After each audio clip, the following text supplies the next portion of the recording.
بسم اللہ الرحمن الرحیم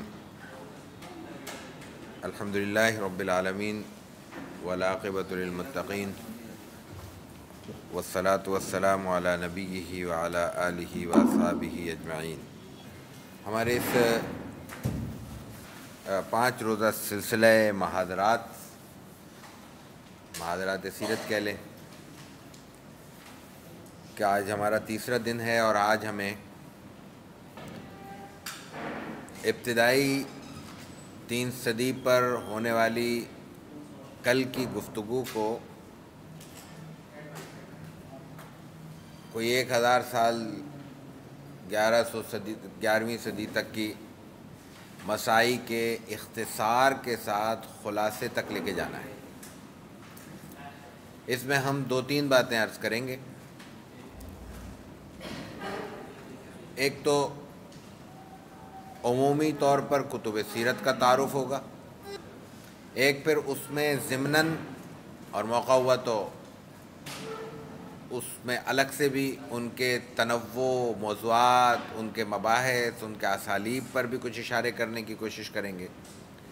تیسرے اس دور کے 2 بڑے رجحانات پہ بھی ہلکے سے اشارے کیے جائیں گے۔ یہ الگ موضوع ہے اور تفصیل کا موضوع ہے، یعنی علیحدہ علیحدہ یہ گفتگوؤں کے موضوعات ہیں جن کو ہم سمیٹ کے ایک گفتگو میں کئی گفتگویں جمع کرنا چاہیں گے۔ وہ ہے مختصرات سیرت کی بحث اور پھر شروح سیرت کی بحث۔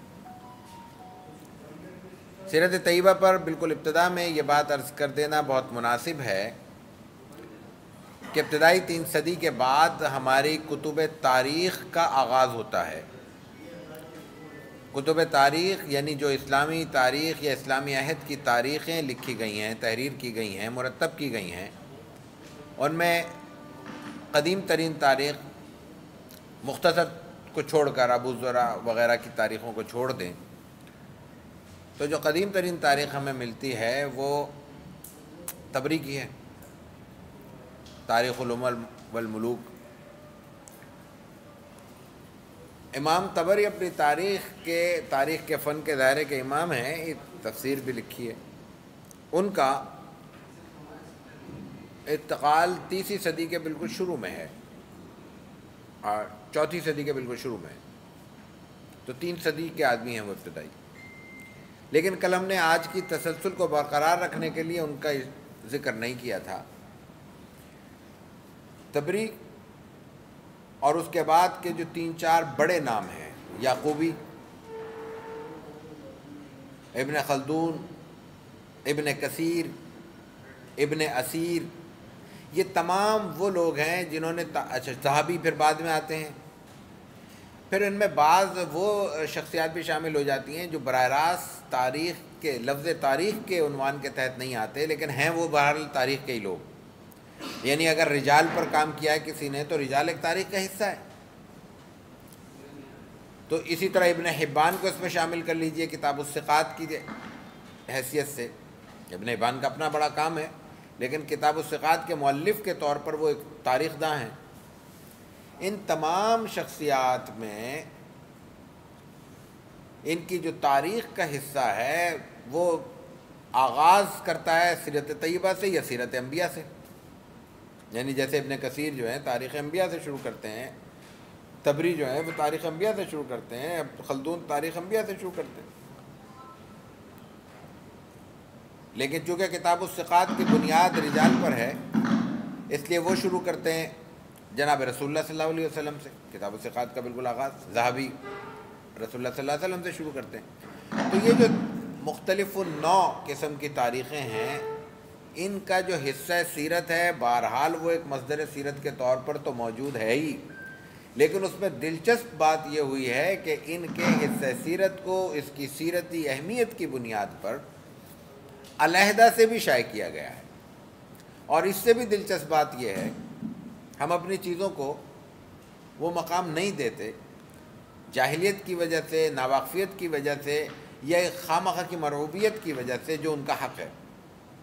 یہ بات یاد رکھنے کی ہے، اور ہمیشہ کی طرح ایک جملہ معترضہ بالکل شروع میں ہماری گفتگو میں آ گیا ہے کہ اردو زبان اس وقت عالم اسلام کی بنیادی زبانوں میں سے ایک زبان ہے، اور بنیادی زبانوں میں بھی میں دوبارہ عرض کر دوں کہ بعض حوالوں سے وہ عربی زبان پر بھی فوقیت رکھتی ہے اس وقت مصادر اسلام کے حوالے سے، یعنی اس میں وہ بہت سے کام اس وقت ہوئے ہیں اور تسلسل سے ہو رہے ہیں، اور اس پہ میں کل کی اور پرسوں کی گفتگو میں چند اشارے بھی کروں گا، لیکن وہ اردو کی بات کل سے ہوگی تو انشاءاللہ اس پر بات کل ہوگی۔ اس کی وجہ سے ہمارے یہ بنیادی مصادر تمام کے تمام، اس سے قطع نظر کہ ان کی استنادی حیثیت کیا ہے، اس لیے کہ بعض جگہوں پہ ان کے ترجموں میں بھی ایرز ہوتے ہیں، لیکن اس سے قطع نظر اردو میں یہ تمام مصادر کسی نہ کسی صورت میں موجود ہیں، اور اس کی اگر اہمیت سمجھنا چاہیں تو اس کا تقابل کر لیجیے عالم اسلام کی دوسری زبانوں سے جو اردو سے قدیم ہے۔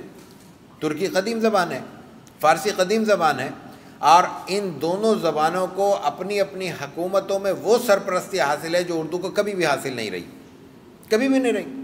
اردو تو اپنے گھر میں غیر متعلق اور مہمان کی حیثیت سے مقیم ہے، مہمان بھی نہیں بلکہ اگر وہ ہے تو اردو ہی کا لفظ، لیکن وہ ہندی والے زیادہ استعمال کرتے ہیں۔ اگر ہم اس کی ان کی اس روزمرہ سے ہم فائدہ اٹھائیں تو وہ گھس بیٹھیے کی شکل ہے۔ اردو کو تو ایسا لگتا ہے کہ جیسے ہم زبردستی کہیں گھسا رہے ہیں، اس کو کوئی عزت اور مقام اور وقار حاصل نہیں ہے، لیکن علمی سطح پر اس کا مقام اور وقار کا عالم یہ ہے۔ ایک بات تو میں عرض کر دوں، کل عرض کروں گا تفصیل سے، کہ تمام عالم اسلام کو دیکھ لیجئے، ان کی جتنی مقامی زبانیں ہیں وہ تمام کی تمام اسلام سے قدیم ہیں۔ یہ واحد زبان ہے جس نے اسلام کی گود میں آنکھ کھولی ہے، اور اس کی پہلی تحریر مذہب سے تعلق رکھتی تھی۔ ظاہر ہے کہ زبان کا تعلق لٹریچر سے ہوتا ہے، لٹریچر شاعری سے شروع ہوتا ہے، اس میں کہیں ظاہر ہے کہ وہ عشق و محبت کی گفتگو ہوگی، کوئی گل و بلبل کی گفتگو ہوگی، کہیں افسانہ ہوگا، کوئی ناول ہوگا، یہ لٹریچر اس کو کہتے ہیں۔ لیکن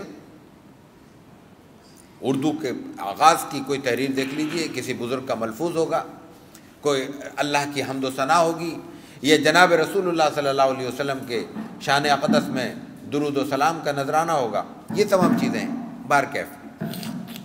تو یہ تمام مصادر میں نے عرض کیا، دوبارہ عرض کر دیتا ہوں، ابن اسیر الگ سے اردو میں شائع شدہ سیرت اردو میں موجود ہے، عربی میں بھی الگ ہے۔ ابن کثیر کا معاملہ اس سے مختلف ہے۔ ابن کثیر ایک الگ نوعیت کی شخصیت ہیں، محدث بھی بڑے ہیں، سیرت نگار، تاریخ داں، مفسر۔ ان کا معاملہ یہ ہے کہ علیحدہ سے سیرت پر بھی کتاب تحریر کی ہے، لیکن یہ یاد رکھنے کی بات ہے کہ وہ کتاب ہم تک نہیں پہنچی۔ جو اس وقت سیرت النبی کے نام سے موجود ہے وہ البدایہ والنہایہ کا ہی حصہ ہے، وہ الگ سے نہیں ہے، لیکن بہرحال سیرت میں ان کا کنٹریبیوشن الگ سے موجود ہے۔ ابن خلدون اردو میں بھی الگ سے موجود ہے، ابن اسیر الگ سے موجود ہے، ابن کثیر الگ سے موجود ہے، تاریخ یعقوبی الگ سے موجود ہے۔ یہ تمام چیزیں سیرت کے حصے الگ سے ہمارے درمیان۔ ہاں کامل کا تو پورا ترجمہ دوبارہ چھپ بھی گیا ابن اسیر کا، بارکیف۔ یہ ایک پہلو ہے۔ اس کے بعد جو چوتھی، پانچویں، چھٹی، ساتویں، آٹھویں، نویں، 10ویں ہجری بلکہ پھر 11ویں ہجری کی بھی کتب ہیں، ان میں نمائندہ ترین کتب پر ایک اچٹتی ہوئی نظر ڈالنے سے پہلے ہمیں یہ تھوڑا سا غور کر لینا چاہیے کہ ابتدائی 3 صدی کے بعد ان میں کوئی جوہری فرق محسوس ہوتا ہے یا نہیں ہوتا ہے، یا ان کی سیرت نگاری میں کوئی فنی طور پہ کوئی انفرادیت نظر آتی ہے، یا اس سے آگے ارتقاء کی کوئی کیفیت ہے یا نہیں ہے۔ غور کریں تو 2-3 چیزیں محسوس ہوتی ہیں۔ ایک تو یہ کہ موضوعاتی اعتبار سے جامعیت کا تصور پیدا ہونا شروع ہوتا ہے، اور پھر اسی سبب سے سیرت کی کتب کی ضخامت میں اضافہ ہوتا چلا جاتا ہے۔ مختصر بھی ہیں لیکن مجموعی طور پر اس میں ضخامت کا اضافہ ہو رہا ہے۔ دوسری چیز، اس میں پھر اسالیب کے تنوع بھی ہمیں نظر آنا شروع ہوتے ہیں۔ میں ہلکا سا آگے چل کے اشارہ کرتا ہوں۔ تیسری بڑی اہم چیز ہے، ابتدائی 3 صدی کے بہت سے مصادر یا تو اب ہمارے درمیان واپس آ رہے ہیں، مخطوطات دریافت ہو رہے ہیں، اور کل ہم نے کچھ اشارے بھی کیے، یا ابھی بھی تاحال ہمارے سامنے موجود نہیں ہیں۔ اس عہد کی کتب میں ان میں سے بہت بڑا حصہ ہمیں نظر آتا ہے روات کی صورت میں، راویوں کی صورت میں اور ان کے بیانات کی صورت میں۔ کل ہم نے جن مصادر کا ذکر کیا جو بعد میں لوگوں نے مرتب کیے، عروہ ابن زبیر ہوں، ابن شہاب زہری ہوں، موسیٰ بن عقبہ ہوں وغیرہ، یہ تمام کے تمام مصادر پھر چوتھی، پانچویں، چھٹی، ساتویں، آٹھویں صدی کی کتب سے مستفاد ہیں، انہی کے مصادر سے اور ان کے اندر موجود روایات سے استفادہ کر کے یہ کتب مرتب کی گئی ہیں۔ اس ضمن میں جو پہلی کتاب ہے، پھر اس میں تیسری چیز ایک اور اضافہ کر لیجئے، اس وقت جہاں جامعیت کا تصور آیا اور کتب کو موضوعاتی اعتبار سے وسعتیں دینے کا، اس میں بہت سے پہلو ذات رسالت مآب علیہ الصلوۃ والتسلیم کے حوالے سے جمع کرنے کا تصور آیا، وہیں پھر ان جمع کے ساتھ مختصر کرنے کا بھی تصور آیا، یعنی مطولات کے ساتھ ساتھ مختصرات سیرت بھی شامل ہونا شروع ہوئے۔ اس حوالے سے جو اہم ترین چیزیں ہیں ان پر ہمارے ہاں کام ہوا ہے، اور سیرت کے حوالے سے جن لوگوں نے لکھا ہے، جنہوں نے تحریریں یا مقالات لکھنے کی کاوش کی ہے، ریاضت کی ہے، اس کے نتیجے میں بہت سے مقالات بڑے سلیقے کے بھی شائع ہوئے ہیں۔ ہمارے ہاں بدقسمتی یہ ہے کہ تحقیق اور تدقیق کو بھی اب ایک رسم کی حیثیت حاصل ہو گئی ہے، اور رسم سے بڑھ کر تحریر کو خاص طور سے ایک ٹول اور ایک شہرت کے ہتھیار کے طور پر لیے جانے لگا ہے کہ ہم اگر لکھنا شروع کریں گے تو ہم مشہور ہو جائیں گے، اور فلاں لکھنے والا مشہور ہے۔ اب اللہ کا شکر ہے لکھنے والوں پہ تھوڑا سا یہ کمی ہوئی ہے، ان کی طرف زور تھا، اب وہ دکھنے والوں کی طرف چلا گیا ہے۔ تو یوٹیوبر کا میں ان کا محسن سمجھتا ہوں، احسان مند ہوں میں ان کا، کہ ان کی وجہ سے جو لکھنے والوں پہ شہرت کا ایک دباؤ تھا وہ ادھر منتقل ہو گیا ہے۔ لیکن اچھے اس کے نتیجے میں ظاہر ہے کہ پھر رسمی چیزیں آتی ہیں، ایم فل کرنے والے، پی ایچ ڈی کرنے والے ہمارے پاس آتے ہیں اور کہتے ہیں کہ آسان سا موضوع دے دیجیے۔ تحقیق کا تعلق آسانی سے کیسے ہو سکتا ہے؟ تحقیق کے متعلق میں ایک جملہ عرض کیا کرتا ہوں جب ہم تحقیق وغیرہ پہ بات کرتے ہیں، علامہ شبلی کی طرف یہ جملہ منسوب ہے کہ علوم اسلامی میں تحقیق ایسے ہے جیسے چونٹیوں کی ایک قطار کے منہ سے شکر کے دانے لے کر کچھ میٹھا تیار کرنا۔ مطلب دیکھیں کوئی بعض اوقات ہوتا ہے نا کہ وہ ان کو کوئی کہیں چونٹیوں کو کہیں موقع مل جاتا ہے واردات کرنے کا، تو وہ ایک ایک دانہ لے کے وہ قطار چلی آ رہی ہے، یہاں سے چلیں گے آپ آگے ان کے پیچھے چلتے چلے جائیں، وہ کلومیٹروں پہ آپ کو پیچھے لے جائیں گے، وہ پتہ نہیں کہاں جا رہی ہوں گی، لیکن وہ ظاہر ہے کہ چونٹی کی جو گنجائش ہے اس میں اس کے منہ میں ایک چینی کا دانہ ہی، شکر کا دانہ آ سکتا ہے۔ اب اگر ہمیں چلیں اس پورے مجمع کے لیے نہ صحیح، اپنی ہی ضرورت کے لیے کوئی پاؤ بھر حلوہ تیار کرنا ہو تو کتنی شکر درکار ہوگی؟ ایک پاؤ میں کتنی شکر پڑتی ہے؟ چلیں آج یہ بتا دیں، ہم نے حلوہ تیار کرنا ہے سوجی کا، ایک پاؤ کتنی شکر چاہیے ہوگی؟ کسی کو یہاں پہ کوکنگ کا تجربہ نہیں ہے؟ میٹھے کا اصول یہ ہے کہ ایک تو ڈبل ہونا چاہیے جو بعض لوگ ہیں، لیکن کم سے کم برابر ہونا چاہیے۔ تو پاؤ بھر شکر کتنی چونٹیوں سے حاصل ہوگی اندازہ کر لیں۔ تو یہ تحقیق پتا ماری کا کام ہے، ہتھیلی پر سرسو جمانے کا کام نہیں ہے۔ تو اس بات کو ذہن میں رکھ کے یہ دیکھیے کہ ہمیں اگر اس شعبے میں آنا ہے تو پھر ہمیں ریاضت کرنی چاہیے، وقت لگانا چاہیے، اپنا تخصص پیدا کرنا چاہیے اور پھر اس تخصص کو نبھانا چاہیے۔ جزاک اللہ۔ تو اس روی کے عالم میں، تساہل پسندی کے اس عالم میں اچھے کام بھی ہو رہے ہیں۔ ان اچھے کاموں میں ایک بڑا اچھا مقالہ حال ہی میں مکمل ہوا ہے، وہ مختصرات سیرت پر ہوا ہے۔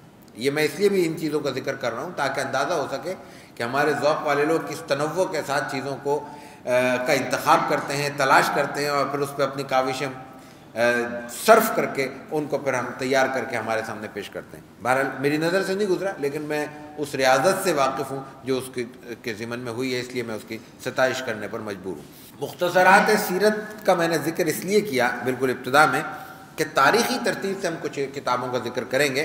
ان میں جو پہلی کتاب کا ذکر کرنا چاہ رہے ہیں وہ ایک مختصر سیرت ہے. وہ ابن حزم رحمہ اللہ کے 446 میں ان کا انتقال ہوا ہے. جوامع السیرہ ہے, اردو میں ترجمہ موجود ہے. میں یہ بھی عرض کرتا چلوں گا کہ کس کس چیز کے اردو ترجمہ میری نظر سے گزر چکے ہیں, یہ ہمارے ذخیرے میں ہیں.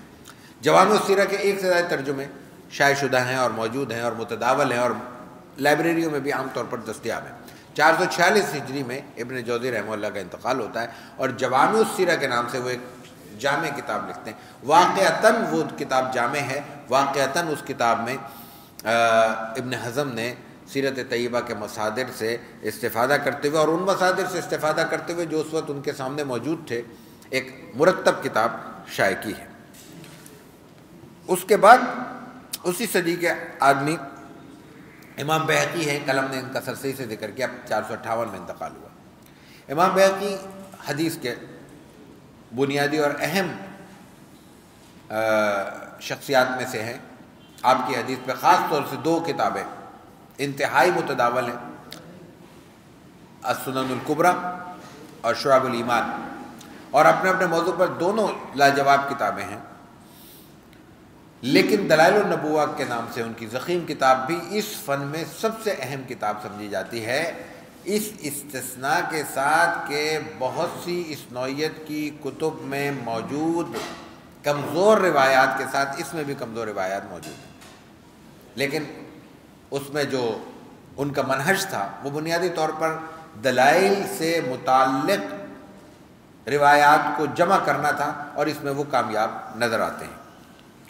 دلائل النبوہ بہقی کے بعد ایک اور مختصر کتاب ابن عبد البر کی آتی ہے اور وہ بھی اسی صدی کے یہ سب ساتھ ساتھ کے لوگ ہیں. ان کا 463 میں انتقال ہوتا ہے.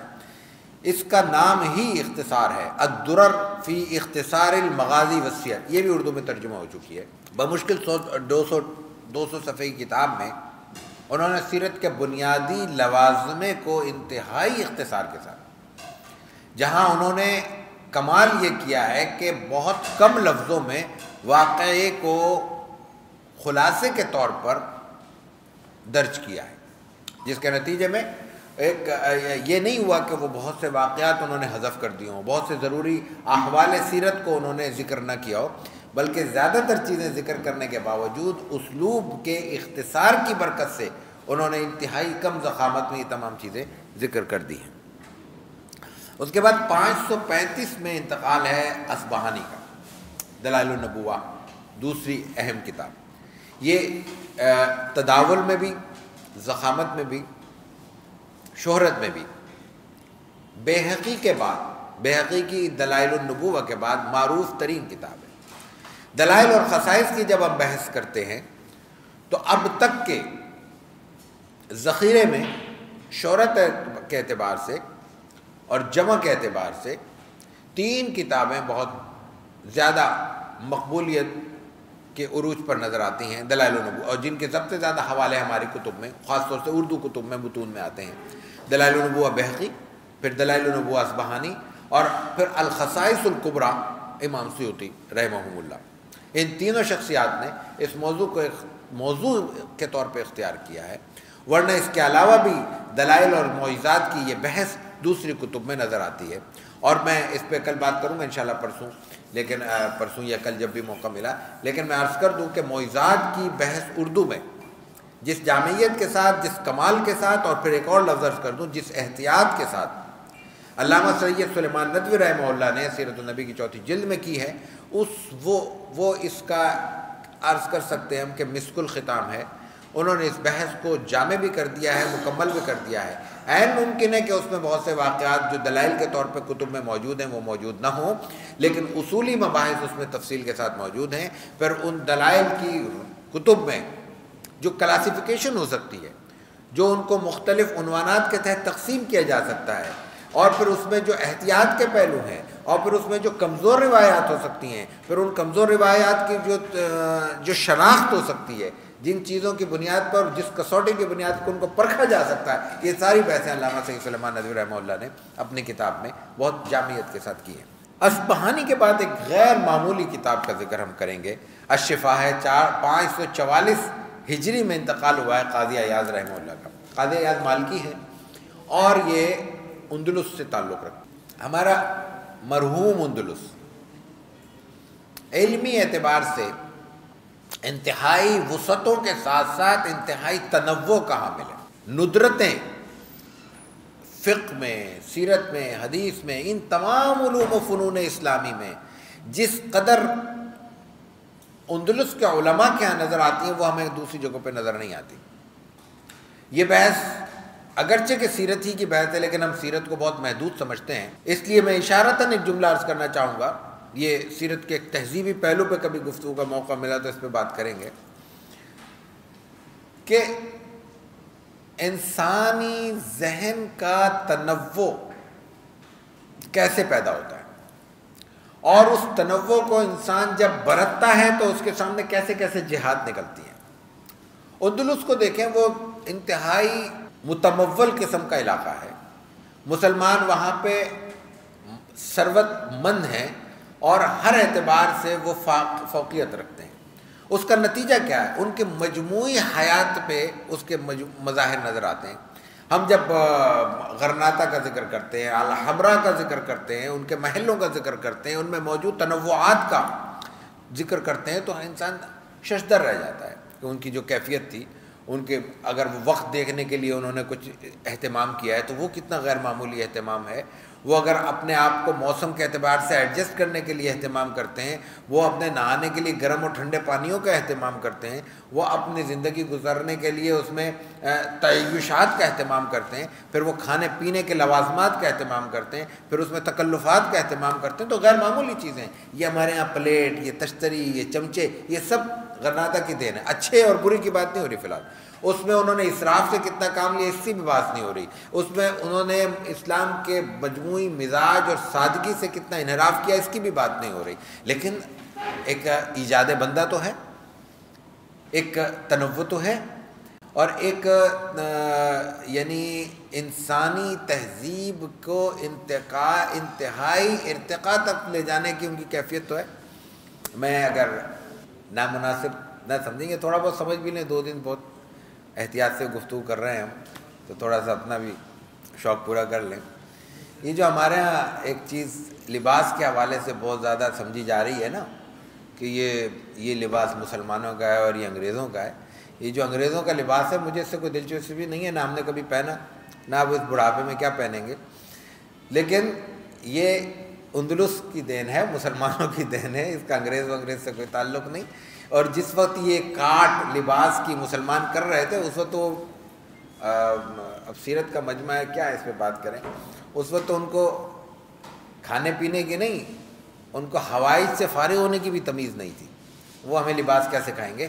تو یہ جو نکٹائی ہے، یہ جو ٹائی کا تصور ہے، پتہ نہیں کہاں سے یہ سلیب سے جوڑ دیا گیا، اور یہ اس نوعیت کے جو کوٹ اور یہ خدا جانے کیا کیا، اور پھر یہ جو ایک تصور ہے نا اب ہمارے ہاں بھی وہ ایک شکل میں موجود ہے، ظاہر ہے کہ وہیں سے چلا آ رہا ہے۔ یہ جو گاؤن کا تصور ہے لباس پہنتے ہوئے، تعلیمی ایک لباس ہوتا ہے جس کو ہم گاؤن کہتے ہیں، یا یہ کہ جو ہمارے ہاں پھر یہ اختتامی تقریبات کا جو تصور ہے جس کو ہم کانوکیشن کہتے ہیں، یہ تمام کی تمام چیزیں وہاں سے آئی ہیں، اور ان کی جو پرانی تصویریں ہیں یہ سب چیزیں موجود ہیں، یہ کوئی دیکھنے کی ضرورت، وہ ظاہر مصوروں نے ہاتھ سے بنائی ہیں، وہ ظاہر ہے کہ آج کی یہ اس طرح کی یہ شکلیں تو موجود نہیں ہیں، لیکن ان کا جو پرانا ریکارڈ دیکھیں ان میں یہ تمام چیزیں نظر آتی ہیں، کرسی پہ بیٹھنا، کانٹے سے چھری سے کھانا، پلیٹوں کا استعمال، چھوٹی اور بڑی تشتریوں کا استعمال، پھر لباس اور جوتے اور کاٹ، اور پھر تعلیمی اعتبار سے تنوع، یہ وہاں کا ہے۔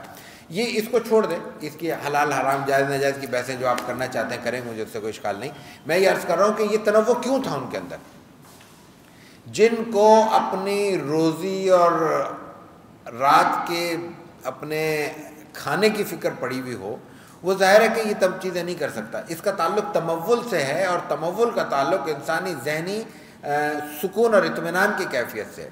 تو جب انسان مطمئن زندگی گزارے گا، تب یہ اس کے اندر مفرح حالی کی یہ کیفیتیں اور یہ اس کے تنوعات اور توسعات نظر آئیں گے۔ یورپ میں کیوں نظر آ رہے ہیں کہ وہ معاشرتی طور پہ اپنے اپنے ماحول میں ایک مطمئن ماحول پیدا کرنے میں کامیاب ہو گئے، جس وجہ سے بھی ہوئے، انہوں نے جتنا بھی ہمیں تنگ کیا وہ الگ موضوع ہے، لیکن وہ اپنے یہاں رہنے والوں کو لوگ مطمئن کرنے میں کامیاب ہو گئے۔ انسان رات کو دن کو جب چاہے نکلے، گاڑی لے کے نکلے، پیدل نکلے، موبائل لے کے نکلے، لیپ ٹاپ لے کے نکلے، اس کو کوئی تشویش نہیں ہے۔ جب وہ اتنا مطمئن ہے، اور پھر اس کو یہ بھی اطمینان ہے، جتنے ہمارے جو سوشل جسٹس کے حوالے سے جن کو آئیڈیل معاشرے اس وقت دنیا میں کہا جاتا ہے، جہاں پہ لوگوں کو کھانے پینے کی، اٹھنے بیٹھنے کی سہولتیں میسر ہیں، وہاں وظائف کا ایک سلسلہ ہے۔ ظاہر ہے کہ اس کو بھی ہم پیچھے لے کے جائیں تو عہد صحابہ سے ہمیں اس کی مثالیں مل جاتی ہیں، لیکن وہ چونکہ آج وہاں ہے، ہمارے ہاں نہیں ہے، یہ ہمارے معاشروں میں کم نظر آتا ہے، تو اس کا نتیجہ یہ ہے کہ انسان کم از کم اپنے روز کے باورچی خانے کے اخراجات سے مطمئن ہے۔ اس کو معلوم ہے کہ مجھے رات کو مل جائے گا کھانا، نہیں ملے گا نا پیزا روز، تو دال سبزی تو مل جائے گی نا، تو میں کھانا کھا کے سوں گا۔ وہ سکون اور اطمینان ہمیں حاصل نہیں ہے۔ تو جب ہمیں یہ اطمینان حاصل نہیں ہے تو ہماری اختراعی اور تخلیقی صلاحیتیں اس طرف نہیں آ سکتی۔ یہ بنیادی چیز ہے جس کی وجہ سے اس زمانے میں، اس ماحول میں ہمیں انتہائی غیر معمولی نوعیت کے کام نظر آتے ہیں۔ میں جو بات کرنا چاہ رہا تھا اور جس کی طرف میں اشارہ کرنا چاہ رہا تھا، 6 صدی کے آدمی ہے، 544 میں قاضی عیاض رحمہ اللہ کا انتقال ہو گیا ہے۔ تو ظاہر ہے کہ 5ویں صدی کے آخر میں، یہ 6 صدی کے شروع میں انہوں نے یہ کتاب تحریر کی ہے۔ یہ کتاب آج سے 800 سال پہلے کم از کم تحریر کی گئی ہے، 900 سال پہلے، اور اس کا تنوع دیکھیے۔ ایک تو عنوان دیکھیے، اس عنوان پر پہلی کتاب ہے، اور یقین مانیے اس کے بعد سے آج تک اس عنوان پر کتابیں نہیں تحریر کی گئی تھیں۔ اب کچھ عرصے سے حقوق النبی کی بحث شروع ہوئی ہے تو کتابیں ہمیں عربی میں نظر آنے لگی ہیں، ایک آدھ شخص نے اردو میں بھی ایسی جمع و ترتیب کر کے چیز چھاپ دی ہے۔ وہ کام جو 800-900 برس پہلے، 900 برس بلکہ 800 برس کیوں، 544 میں تو انتقال ہو گیا ہے، 900 برس پہلے جو ایک شخص کر چکا تھا، اس کے بعد اتنا بڑا خلا آیا ہے، اتنا بڑا ویژن تھا اس شخص کا۔ ان کتاب کا نام کیا ہے؟ الشفاء بتعریف حقوق المصطفیٰ صلی اللہ علیہ وسلم۔ اور حقوق النبی، حقوق مصطفیٰ صلی اللہ علیہ وسلم میں اس نے اتنا تنوع پیش کیا ہے کہ آج کے بہت سی بحثوں میں بنیادی مواد وہاں ملتا ہے۔ مثال کے طور پہ اتباع نبوی اور محبت نبوی، پھر اتباع اور محبت میں فرق کے حوالے سے دلائل دیے ہیں، پھر انہوں نے بیان کیا ہے کہ نصرت نبوی صلی اللہ علیہ وسلم کی کیا شکلیں ہو سکتی ہیں، پھر نصرت نبوی کے ساتھ ساتھ آپ صلی اللہ علیہ وسلم سے وابستہ احکامات کی شرعی تکییف پر بھی بات کی ہے انہوں نے، پھر اس کے ساتھ ساتھ انہوں نے آپ صلی اللہ علیہ وسلم کے نعوذ باللہ گستاخانہ رویوں پر بھی انہوں نے بات کی ہے، سب النبی کے حوالے سے بھی بات کی ہے، پھر اس کے مسلم معاشرے میں اور پھر غیر مسلم کی جانب سے، کسی ایسے شخص کی جانب سے جو کلمہ گو ہو، اگر کوئی کمزور بات نظر آ جائے، پھر اس میں قاضی کا کیا حکم ہو سکتا ہے، پھر مطلب اتنا تنوع ہے اس کتاب میں، اور مختصر ترین کتاب ہے، یعنی 2 جلدیں بھی 2 حصے ہیں، اور یکجا شائع ہوں تو 1 جلد کی شکل ملتی ہے۔ اور یہی سبب ہے کہ یہ اپنے عہد سے لے کر آج تک، قریب کے زمانے تک، انتہائی مخدوم کتب میں شامل رہی ہے۔ حال میں 2015 میں اس کا ایک مخطوطہ شائع ہوا ہے جو مکہ مکرمہ کا مخطوطہ تھا۔ مکہ مکرمہ میں ایک زمانے تک کئی 100 سال اس مخطوطے نے وہاں پہ گزارے، اس کا عکس لے کے شائع کیا گیا، غالباً بحرین سے وہ کتاب شائع ہوئی ہے، موجود ہے ہمارے پاس، حال ہی میں ہم تک پہنچی ہے۔ اس کتاب میں 100 سے زائد اپنے وقت کے جید علماء کرام کے کہیں نہ کہیں ہاتھ سے لکھی ہوئی تحریریں موجود ہیں اس کے حاشیے پر، یعنی 100 سے زائد۔ اچھا، اس میں شروع میں انہوں نے ان کے نام بھی دیے، جن جن کے نام پڑھے جا سکے ان کے نام دیے انہوں نے کہا کہ فلاں زمانے کی یہ فلاں شخصیت، یہ شیخ الاسلام، یہ فلاں، یہ عالم، یہ وہ، ان لوگوں نے اس کتاب سے استفادہ کیا اور اس پہ کچھ نہ کچھ لکھا ہے، یعنی حاشیے پہ کوئی نہ کوئی نوٹ لکھا ہے، اور اسی کے ساتھ اس کا ایک عکس لے کر انہوں نے اس کو ایک فہرست بنا کے انہوں نے اس کو شائع کر دیا۔ یہ قاضی عیاض کی کتاب ہے، اس پہ پھر اتنی مخدوم کتاب ہے، اس کے ترجمے ہوئے ہیں، اس کی شرحیں لکھی گئی ہیں، اس پہ اس کے حواشی پہ کام ہوا ہے، اس کی اشاعتیں بہت سی موجود ہیں، اس کے بہت سے لوگوں نے اس کے مختلف نسخے ایڈٹ کیے ہیں، اور اردو میں بھی اس کا ترجمہ موجود ہے، اور اس کی جو اہم ترین شرح ہے وہ اس پر میں پھر آگے چل کے شروع کے ضمن میں بات کروں گا۔ اس کے بعد اہم شخصیت ہماری، یہ ہم 6 صدی کے آخر میں پہنچ گئے ہیں، ابن الجوزی ہیں رحمہ اللہ، ابو الفرج ابن الجوزی رحمہ اللہ۔ یہ بھی ایک ان کی کتاب بھی خاصا تنوع رکھتی ہے، الوفا باحوال المصطفیٰ۔ وفا کے نام سے 2 کتابیں ہیں اور دونوں میں بڑا التباس ہو جاتا ہے، لیکن چونکہ ہمیں بہت محدود سے وقت میں بہت سی کتب کا تعارف کرانا ہے، اس لیے وہ ایک الگ موضوع ہے، اس پر ہم کل تھوڑا سا بات کر چکے ہیں تھوڑی سی۔ آپ ممکن ہے کہ آج بات کر پائیں یا نہ کر پائیں، یا آخری دن کی عہد جدید کے حوالے سے چند باتیں عرض کرنے کی کوشش کریں گے اگر موقع ہوا تو۔ لیکن میں یہ عرض کر دوں کہ یہاں ابن الجوزی کی جو کتاب ہے الوفا باحوال المصطفیٰ ہے، اور جو دوسری کتاب ہے وہ سمہودی کی ہے وفاء الوفا باحوال دار المصطفیٰ، ذہن سے نام ہے وہ وفاء الوفا ہے سمہودی کی، وہ مدینہ طیبہ کے احوال پر ہے، وہ الگ کتاب ہے۔ الوفا میں ابن الجوزی رحمہ اللہ نے رسول اکرم صلی اللہ علیہ وسلم کی سیرت کے کئی ایک پہلو انتہائی تنوع کے ساتھ اس میں بیان کیے ہیں۔ 600 میں انتقال ہوا ہے عبد الغنی المقدسی کا، یہ بنیادی طور پہ فقیہ ہیں اور معروف آدمی ہیں، لیکن ان کا اہم ترین سیرت کے حوالے سے ایک ہی کام نظر آتا ہے، وہ الدرۃ المضیہ، یہ بھی سیرت طیبہ پر ایک کتاب ہے اور اچھی اور درمیانے یعنی ضخامت کی کتاب شمار ہوتی ہے۔ 634 میں پھر اندلس کی طرف ہمیں آنا پڑے گا۔ سلیمان الاندلسی کی کتاب ہے الاکتفاء فی مغازی رسول اللہ والثلاثۃ الخلفاء، اکتفاء کے نام سے معروف ہے۔ ان میں رسول اکرم صلی اللہ علیہ وسلم کے عہد کی فتوحات کو بنیاد بنایا گیا ہے، یعنی اس میں غزوات اور سرایا کا ذکر ہے، عمومی سیرت طیبہ کا ذکر نہیں ہے، اور پھر خلفائے ثلاثہ کا ذکر ہے۔ حضرت علی المرتضیٰ رضی اللہ تعالیٰ عنہ کو اس میں ذکر نہیں ہے، اس لیے کہ حضرت علی کو جن اندرونی خلفشار سے گزرنا پڑا اس کے نتیجے میں بیرونی دنیا سے مقابلہ ہوا ہے، لیکن وہ بہت محدود ہوا ہے، اس لیے اس شاید مؤلف نے واللہ اعلم، لیکن شاید اس وجہ سے انہوں نے اس کا ذکر نہیں کیا۔ تو یہ مغازی کے حوالے سے اہم کتاب ہے، اور اس کی جو اہم ترین بات ہے وہ یہ ہے کہ اس میں یہ میں نے عرض کیا کہ کب کے ہیں، 600 میں انتقال ہوا ہے، تو 6ٹھی صدی کے 7ویں صدی کے آدمی ہیں۔ اس کی جو اہم ترین بات ہے وہ یہ ہے کہ اس میں امام واقدی رحمہ اللہ کی کتب کے کتاب کے حوالے، کتاب المغازی کے حوالے اہتمام کے ساتھ ملتے ہیں، ان کے اقتباسات اہتمام کے ساتھ ملتے ہیں، اسی طرح دوسرے حضرات کے بھی۔ یعنی اس کا مفہوم یہ ہوا، میں نے کل جو بات کی تھی، میں نے واقدی کے حوالے سے یہ عرض کیا تھا کہ ان کو ہر دور میں وہ ایک متداول امام سیرت کے طور پر اہل علم کے ہاں موجود رہے ہیں، اس لیے ان پر ہونے والی تنقید سے بہت زیادہ متاثر نہیں ہونا چاہیے۔ اس پر ممکن ہوا تو کل بات کریں گے تھوڑی سی۔ سر سید اور شبلی پر بات کرتے ہوئے مجھے یاد رہا تو میں اس پہ کچھ بات عرض کروں گا۔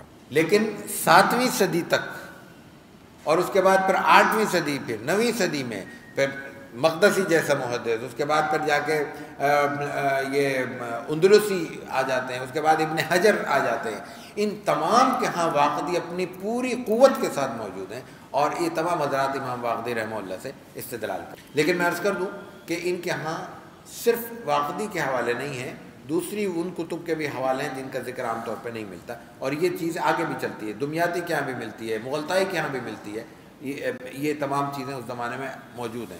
اس سے یہ بھی اندازہ کیا جا سکتا ہے، یہ جو کہا جاتا ہے کہ سقوط بغداد میں جب یہ ہلاکو خان کی وجہ سے ایک مسلمانوں کو، ایک پورے عالم اسلام کو ایک بہت بڑی اپنے زمانے کی آزمائش سے گزرنا پڑا، تو اس کے نتیجے میں ہمارا بہت بڑا ذخیرہ ضائع ہوا، اور ضائع شعوری طور پہ ضائع کیا گیا، تو یہ بات درست ہے، اس لیے کہ ہلاکو خان سے پہلے کی جو کتابیں موجود ہیں، چنگیز خان کی اس چنگیزیت سے پہلے کا جو لٹریچر ہمارا موجود ہے اس سے پہلے کا، اس میں اور بعد والے میں فرق نظر آتا ہے، یعنی اس وقت تک ان مصادر کا حوالہ مل رہا ہے، ان سے ریفرنس مل رہا ہے۔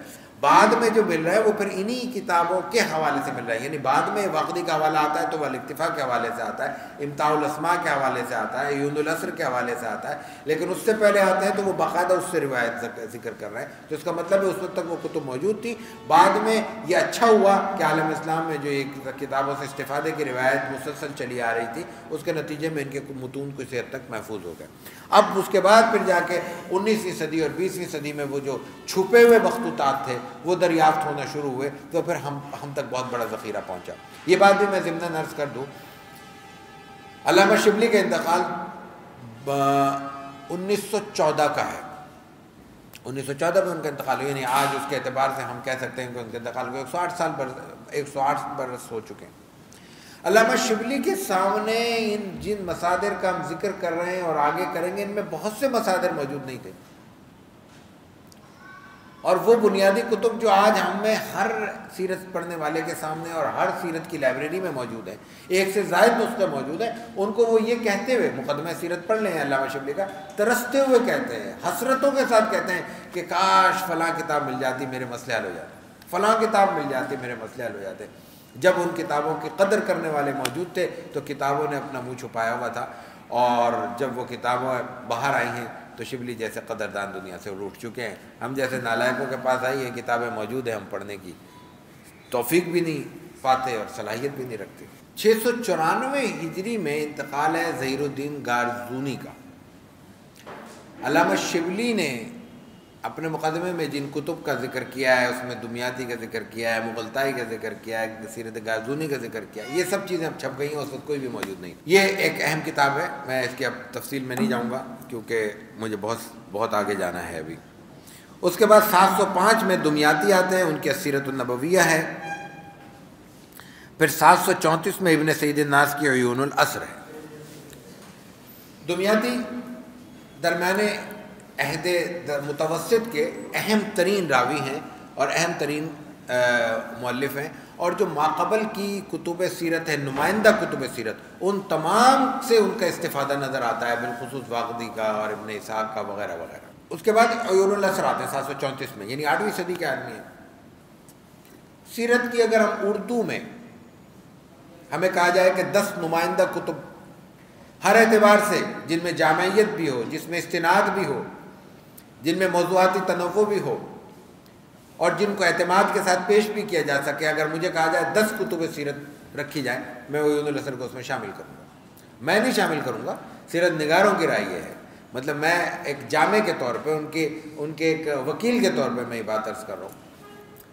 عیون العصر علامہ ابن سعید الناس بھی اندلس سے تعلق رکھتے ہیں، محمد بن سعید الناس کا نام، 734 ہجری میں ان کا انتقال ہوا۔ اور جو بنیادی کتب ایسی ہیں جن کی شروح لکھی گئیں اور وہ شروح متداول ہوئیں، وہ شروح بہت زیادہ شہرت کی حامل ہوئیں اور ان شروح سے بہت زیادہ استفادہ کیا گیا، ان میں ایک کتاب عیون العصر ہے۔ میں شروع کی ضمن میں گفتگو کے آخری حصے میں 10 منٹ اس پہ بات کروں گا۔ ابن سعید الناس کی کتاب کی بھی یہ خوبی ہے کہ وہ حدیث سے، متون حدیث سے برابر استفادہ کرتے ہیں، کتب سیرت اور تاریخ سے برابر استفادہ کرتے ہیں، کتب انساب سے برابر استفادہ کرتے ہیں، جغرافیائی اعتبار سے بھی وہ حوالوں کو ان کے یہاں موجود ہیں، کہیں اہم چیز موجود ہو تو ذکر کرتے ہیں، بعض جگہ لغت کو وہ ٹچ کرتے ہیں، لغت کے حوالے سے بعض الفاظ کو کھولنے کی کوشش کرتے ہیں، اور پھر اس میں واقعات کے تنوع کو بڑے اہتمام سے ذکر کرتے ہیں۔ ہمارے ہاں سیرتی مباحث میں عہد متوسط میں ایک چیز نظر آنا شروع ہو جاتی ہے، وہ ہے تحقیق کے ساتھ میں روایتی اور متنی تحقیق کے ساتھ درایتی پہلو، دلائل کی روشنی میں بات کرنا اور دلائل عقلیہ سے استفادہ کرنا۔ اس پر ہم موقع ملا تو الگ سے بات کریں گے علوم سیرت کے ضمن میں، لیکن 2 بڑی شخصیات ہیں، اور بھی بہت ہیں، آگے ان کا ذکر آ رہا ہے ابن قیم جوزی رحمہ اللہ کا، لیکن ایک ہمارے قاضی عیاض رحمہ اللہ کے شفا، باوجود اس کے کہ وہ عمومی طور پر موضوعات سیرت سے بحث کرتی ہے، واقعات سیرت سے بحث نہیں کرتی، یعنی ولادت نبوی سے وفات نبوی تک کے واقعات کو تسلسل سے بیان کرنا ان کا منہج نہیں ہے. میں نے عرض کیا نا کہ اس کا تو نام ہی الشفاء بتعریف حقوق المصطفیٰ ہے، لیکن اس کے باوجود واقعات سیرت کے ضمن میں سندن اور درایتاً بعض چیزوں پہ ایسا اشارہ کرتے ہیں کہ آج کے جدید العہد محققین کے لیے وہ ایک دلیل بنتے ہیں اور ایک ان کے لیے مستدل کی حیثیت رکھتے ہیں. میں ایک چھوٹے سے واقعے کی طرف اشارہ کرنا چاہوں گا، اس سے اندازہ ہو. میں یہ چیزیں کچھ اس لیے بھی پیش کر رہا ہوں تاکہ ایک روایتی طور پہ ہمارے ذہنوں میں یہ بیٹھا ہوا ہے کہ سیرت پہ بہت کام بھی ہو چکا ہے، اور سیرت تو ایک بس پڑھنے کی چیز ہے ایک تسلسل سے. سیرت ایک پورا فن ہے، اس کی باریکیاں دیکھتے جائیے کہاں کہاں ہیں. میں ایک نقطے کی طرف اشارہ کرتا ہوں. رسول اکرم صلی اللہ علیہ وسلم کے شق صدر، یا بعض جدید العہد مؤلفین نے اس کے لیے شرح صدر کا لفظ استعمال کیا، ادباً جو لفظ استعمال کریں، کہ کئی روایات ملتی ہیں. یہ بالکل آخری عہد کے ہمارے جامع ترین کتاب ہے سبل الہدی والرشاد، میں اس میں تفاقے آتا ہوں، آخری عنوان میرا گفتگو کا شاید وہی ہو. انہوں نے 4 بلکہ شاید یاد پڑتا ہے 5 واقعات کا ذکر کیا. وہ زیادہ تر جمع کے آدمی ہیں، 5 روایتیں جمع کی. 4 تو بہرحال واضح ہیں جو عام طور پہ ملتا ہے ولادت کے وقت، پھر وہ ایک ملتا ہے ولادت کا ذکر نہ بھی ہو تو یہ آپ کے ریاضت رضاعت میں، پھر جس وقت وحی اول نازل ہوئی، پھر معراج کے موقع پر، پھر ہجرت کے موقع پر. یہ 4-5 واقعات ملتے ہیں. یہ شیخ قاضی عیاض رحمہ اللہ نے الشفا میں یہ گفتگو کی ہے، یہ بحث اٹھائی ہے کہ یہ واقعہ صرف ایک بار پیش آیا. اور ان کی دلیل بڑی واضح ہے، روایت کو جمع بھی کرتے ہیں وہ سب چیزیں. وہ کہتے ہیں کہ یہ راوی کا وہ ہے معاملہ. ایک بار اس لیے ہے کہ اس کا مقصد کیا تھا. اس کا مقصد واضح تھا کہ آپ علیہ الصلوۃ والتسلیم کو جس معصومیت کے ساتھ پیش کرنا مقصود تھا، اور چونکہ آپ بشری قالب میں عطا کیے گئے تھے، تو بشریت کے وہ پہلو جو معصومیت کے اس راستے میں خارج تھے، یعنی آپ کی نیند کو آپ سے سلب نہیں کیا گیا، آپ کی بھوک اور خوراک اور آرام کی ضرورت کو سلب نہیں کیا گیا، آپ کے دوسرے جسمانی تقاضوں کو آپ سے سلب نہیں کیا گیا، کیونکہ اس سے وحی کے اللہ کی جانب سے جبریل امین کے توسط سے اللہ کی مخلوق تک ترسیل میں کوئی رکاوٹ نہیں بنتی. لیکن اس کے برعکس کسی قسم کی انسانی ذہنی کاوش کے نتیجے میں، جس کے نتیجے میں وہی ڈسٹرب ہو سکتی ہو، اس کو آپ کے وجود سے الگ کر دیا گیا. یعنی اب غلطی کا امکان نہیں ہے، جو بات جیسے آپ تک پہنچی ہے ویسے ہی آپ نے اللہ کی مخلوق تک پہنچا دی ہے. یہ اصل مقصد تھا. اس کے لیے وہ شق صدر ہوا اور اس کو دل کو نکالا گیا، یا جو بھی کیفیت روایتوں میں موجود ہے. تو ان کا ہی کہنا ہے، اور بعد میں عرض کرتا ہوں کہ جدید العہد محققین نے اسی بات کو آگے بڑھایا ہے، اور وہ بات بالکل دلیل سے واضح طور پر سمجھ میں آنے والی بات ہے. مطلب مجھے تو اس پہ شرح صدر موجود ہے. وہی کہ یہ کام تو ایک دفعہ میں ممکن تھا، ایک دفعہ میں ہو گیا. یہ بار بار اس کی تکرار کی کوئی وجہ اور کوئی جواز نہیں ہے، اس لیے اس کو روایت کے تکرار پر محدود کیا جائے گا، واقعے کے تکرار پر محمول نہیں کیا جائے گا. ہمارے بعض دوست سیرت کے اس قسم کی جو جدید بحثیں ہیں ان کو جب سنتے ہیں وہ کہتے ہیں یہ نئے لوگوں کا معاملہ ہے، پہلے یہ بحثیں نہیں تھی. تو میں جان بوجھ کر اس قسم کے واقعات کو اس لیے بھی پیش کرنا چاہتا ہوں تاکہ اندازہ ہو سکے کہ یہ سیرت نگاروں کی بنیادی بحثیں ہیں اور ان پر وہ بات پہلے سے کرتے آ رہے ہیں، لیکن درایت پہ انشاءاللہ آئندہ چل کے بات کریں گے. تو ابن سعید الناس کے بعد، اچھا اس نوعیت کی بحثیں، میں عرض یہ بات یہاں سے شروع ہوئی تھی، قاضی عیاض کے بعد ابن سعید الناس کے یہاں بھی نظر آتی ہیں، اور اس کے بعد پھر زاد المعاد میں ابن قیم جوزیہ رحمہ اللہ کے یہاں بھی نظر آتی ہیں. ابن قیم جوزیہ رحمہ اللہ کا سن وفات 751 ہے، اور وہ بڑی معروف شخصیت ہیں. ابن قیم رحمہ اللہ کے حوالے سے کوئی تفصیلی حالات پیش کرنا مطلب آپ کی معلومات میں اضافہ کرنے کا باعث نہیں ہوگا. ابن قیم کی زاد المعاد سیرت کے پورے 1400 برس کے ذخیرہ عربی کتب میں بے مثل و بے مثال کتاب ہے، جس کا نہ اس سے پہلے کوئی ممثل موجود تھا نہ اب موجود ہے. اور اس کے متعلق ہمارے ڈاکٹر محمود احمد غازی رحمہ اللہ نے بڑی عجیب بات کی ہے. وہ کہتے ہیں یہ بنیادی طور پر فقہ بھی ہے، سیرت بھی ہے، اور فقہ النفس کی کتاب بھی ہے، یعنی تصوف بھی ہے. اس کا عنوان زاد المعاد فی ہدی خیر العباد، تو ہدی کا لفظ ہی یہ بات بتا رہا ہے. اس میں جناب رسول اللہ صلی اللہ علیہ وسلم کے معمولات زندگی کو منضبط کیا گیا ہے، لیکن محض معلومات سے متعلق معاملات سے متعلق معلومات یکجا نہیں کی گئی، بلکہ ان کی کنہ، ان کے اسرار، ان کی حقیقت، ان کے اسرار و رموز، یہ اس میں تفصیل کے ساتھ اور ایسے مرتب اور غیر محسوس انداز میں بیان ہوتے ہیں کہ اگر وہ ایک شخص یہ کتاب پڑھ لے تو نہ صرف یہ کہ دین کے ایک جامع تصور میں اس کو کامیابی حاصل کرنے میں کامیابی ہوتی ہے، ایک ذہن میں اس کے دین کا مجموعی تاثر مضبوط ہوتا ہے، بلکہ اس کے ساتھ ساتھ اس میں جہاں ذات رسالت مآب علیہ الصلوۃ والتسلیم سے تعلق میں، قلبی تعلق میں اضافہ ہوتا ہے، وہیں اس کے ساتھ ساتھ انسان کی جو عملی زندگی کو منظم کرنے میں تزکیہ نفس یا فقاہت نفس کی ضرورت ہے، جس کے نتیجے میں انسان کے اندر ایک ایسی کسوٹی تیار ہو جاتی ہے کہ وہ احکام شریعت پر بھی عمل کرتے ہوئے، دنیا میں اپنی زندگی کے امور انجام دیتے ہوئے بھی یہ محسوس کرنے میں سہولت پاتا ہے کہ وہ دو رائے اگر ہیں، وہ کسی معاملے میں دوراہے پر کھڑا ہے تو شریعت کے اور دونوں طرف شریعت نظر آتی ہے، تو کس چیز پر عمل کرنا اس کے لیے زیادہ ضروری اور زیادہ مفید ہے. انسان کا معاملہ یہ نہیں ہے کہ شریعت کی روایات ٹھوپ دی جائیں اور انسان کو اس بھیڑ میں کھڑا کر دیا جائے کہ جو چاہو لے لو.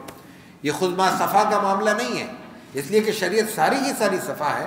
یہاں پہ پھر بعض اوقات ترجیح کا معاملہ پیش آتا ہے، اور اس کی بہت سی مثالیں ہم پیش کر سکتے ہیں. مثلا ایک طرف امام ہمیں اذان کی آواز دے رہا ہے، ہم جب بہت زیادہ نیک ہو جاتے ہیں نا تو وہ بھی خطرناک ہوتا ہے، تو پھر ہم چیزوں کو بیلنس نہیں کر سکتے. مثلا ایک چھوٹی سی بات ہے، یہ مثالیں آنکھوں دیکھی مثالیں ہیں. اللہ توفیق ہمیں بھی توفیق دے کہ ہم تکبیر اولیٰ کے ساتھ نماز پڑھ سکیں. لیکن تکبیر اولیٰ ہے، رسول اللہ صلی اللہ علیہ وسلم کا حکم ہے، لیکن میری ماں مجھے کہہ رہی کہ جا کے سبزی لے آؤ، اور ماں نے آواز دے دی اور میں نے اس سے پہلے مجھے مؤذن نے آواز دے دی، مجھے بتائیں مجھے کس طرف جانا چاہیے. سوچنے کی بات ہے، میرا باپ بلا رہا ہے کہ مجھے دوا چاہیے، تو میں وہ تکبیر اولیٰ چھوڑوں یا نہ چھوڑوں؟ آج کا مسلمان اور متدین مسلمان ان چھوٹی چھوٹی باتوں میں بھی کنفیوز ہے، جس سے مجھے نہیں لگتا کنفیوز ہونے کی کوئی بات ہے. ایک عالم کا تو تصور نہیں ہے، ایک عام دیندار شخص کو بھی ایک لمحے میں فیصلہ کر لینا چاہیے مجھے کس طرف جانا ہے. اللہ تعالیٰ نے خود ہمیں اپنے احکامات میں جتنا توسع عطا کیا ہے وہ خود اس بات کی دلیل ہے. پھر انسانی ضرورتوں کا معاملہ ہے، انسانی ضرورتیں خود ہمیں مینیج کرنے کی صلاحیت عطا کرتی ہیں. یہ فقیہوں کا معاملہ ہے، یہ فقاہت نفس کا معاملہ ہے. یہ دینداری عام دینداری نہیں ہے، یہ وہ دینداری ہے جس کی بنیاد شریعت میں ہے. ایک چھوٹی سی بات زمانے کی یاد آئی، آج اس کو سمجھنا بھی مشکل ہو.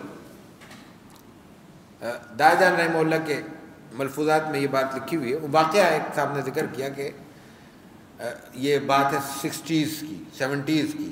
یہ بیت اللہ نہیں تھا،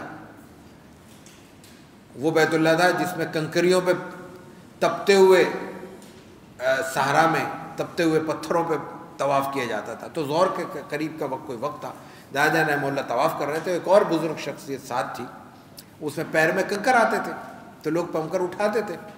اچھا یہ بات ہم لوگ کہتے ہیں کہ بڑا رش ہے حرم میں. ہم نے ہر دور میں حرم میں رش دیکھا ہے اور ہر دور میں حرم میں رش ہی سنا ہے، تو اس میں ذکر کرتے ہیں وہ کہ بہت رش ہے.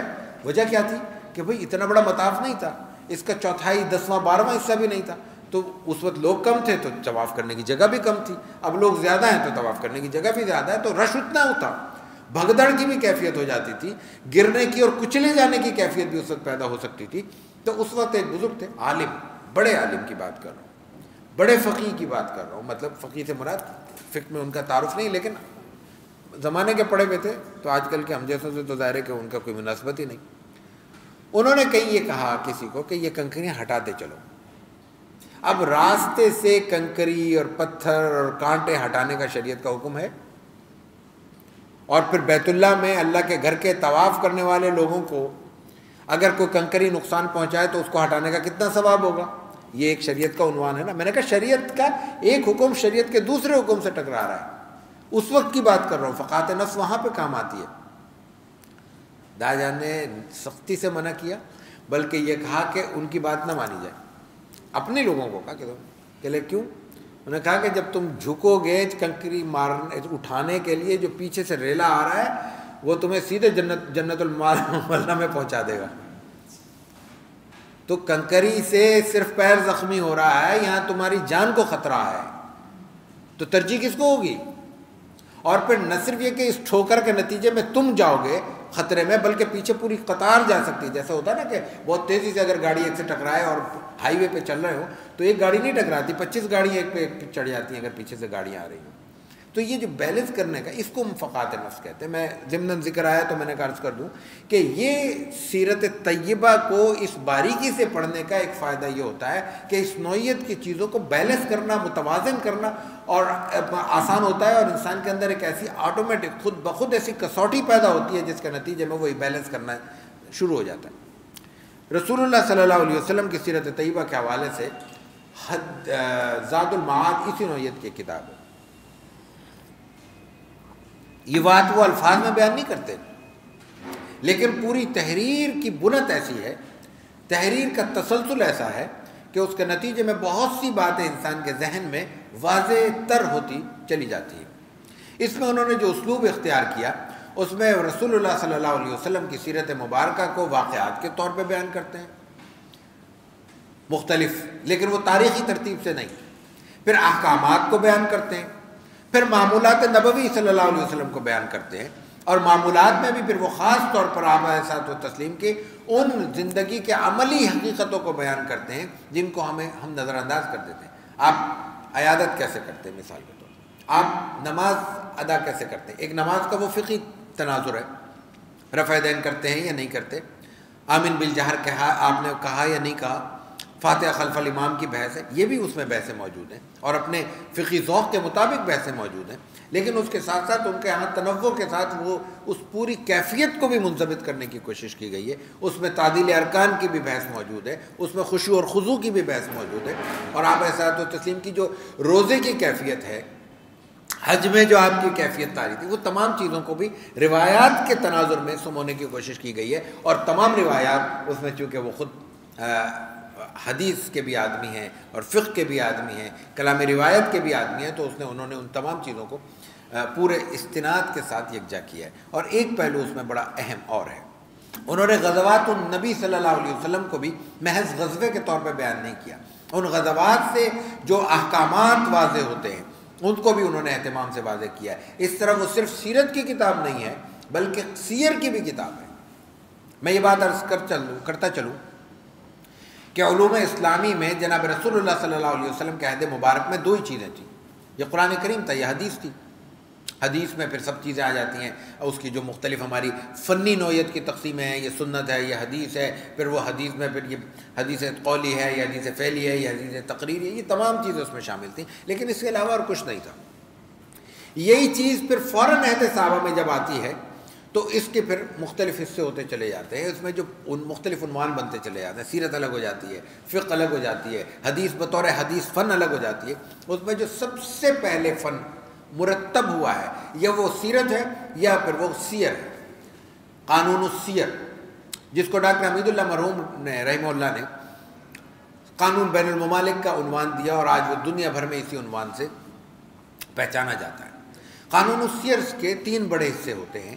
ایک یہ کہ غیر مسلموں سے تعلقات، ان تعلقات میں پھر معاہدے اور پھر جنگوں کے معاملات، اور پھر اس کے ساتھ مالی امور، اس میں خراج ہے، جزیہ ہے، زمان ہے، اس میں پھر مال غنیمت ہے، پھر اس کے احکامات ہیں، اس میں پھر خمس کا جو رسول اللہ صلی اللہ علیہ وسلم کے حوالے سے اہل سنت کے ہاں خاص سمجھا جاتا ہے، وہ اس کے معاملات، یہ تمام احکامات اس میں شامل ہیں. یہ سب سیر کا ذکر آتا ہے. اموال میں بھی اس کا کچھ حصہ ذکر آتا ہے، کتاب الخراج کے عنوان سے بھی یہ چیزیں بحث ہوتی ہیں، لیکن یہ بنیادی طور پر سیر میں یہ تمام چیزیں آتی ہیں. پھر اس میں قیدیوں کا حقوق کا ذکر آتا ہے، پھر اس میں مقاتلین کا ذکر آتا ہے، محاربین کا ذکر آتا ہے، اس میں بغاوتوں کا حکم بیان ہوتا ہے. یعنی ایک ایک اسٹیبلش قسم کی حکومت کے سے کوئی اگر بغاوت کرتا ہے تو کیا کیفیت ہوگی، جس خطے میں کسی کی عملداری نہیں ہے اس میں دو متحارب گروپ لڑتے ہیں تو اس کی کیا کیفیت ہوگی، اور ان پہ قیدیوں کا کیا حکم ہوگا، ان کی وراثتوں کا کیا حکم ہوگا، ان کے مال غنیمتوں کا کیا حکم ہوگا. یہ تمام کی تمام بحثیں قانون السیر کے تحت آتی ہیں. اس قانون السیر پر بہت کتابیں لکھی گئی ہیں، لیکن جو موجود کتاب ہے سب سے پہلے وہ امام ابو یوسف کی رد علی السیر الاوزاعی ہے. اس سے پہلے امام اوزاعی نے لکھی تھی، امام ابو حنیفہ پر رد، اس سے پہلے امام ابو حنیفہ نے لکھی ہے، اور اس سے پہلے امام زید رحمہ اللہ نے 125 میں ان کا انتقال ہوتا ہے، انہوں نے کتاب سیر لکھی تھی. یہ موجود نہیں ہے. پہلی کتاب یہ ہے، اس کے بعد امام محمد کی کتب، پھر امام سرخسی آ جاتے ہیں، پھر دوسرے لوگ ہیں. اسی نوعیت کی بحثیں سیر کے عنوان کے تحت نہیں، مغازی کے عنوان کے تحت دوسری بحثوں کے ساتھ ابن قیم کے ہاں زاد البعاد میں بھی موجود اور نظر آتی ہیں. 762 میں مغلطائی آتے ہیں، یہ ترکی الاصل ہیں. دو کتابیں ہمارے درمیان موجود ہیں، الاشارہ الی سیرت المصطفیٰ اور الزہر الباسم.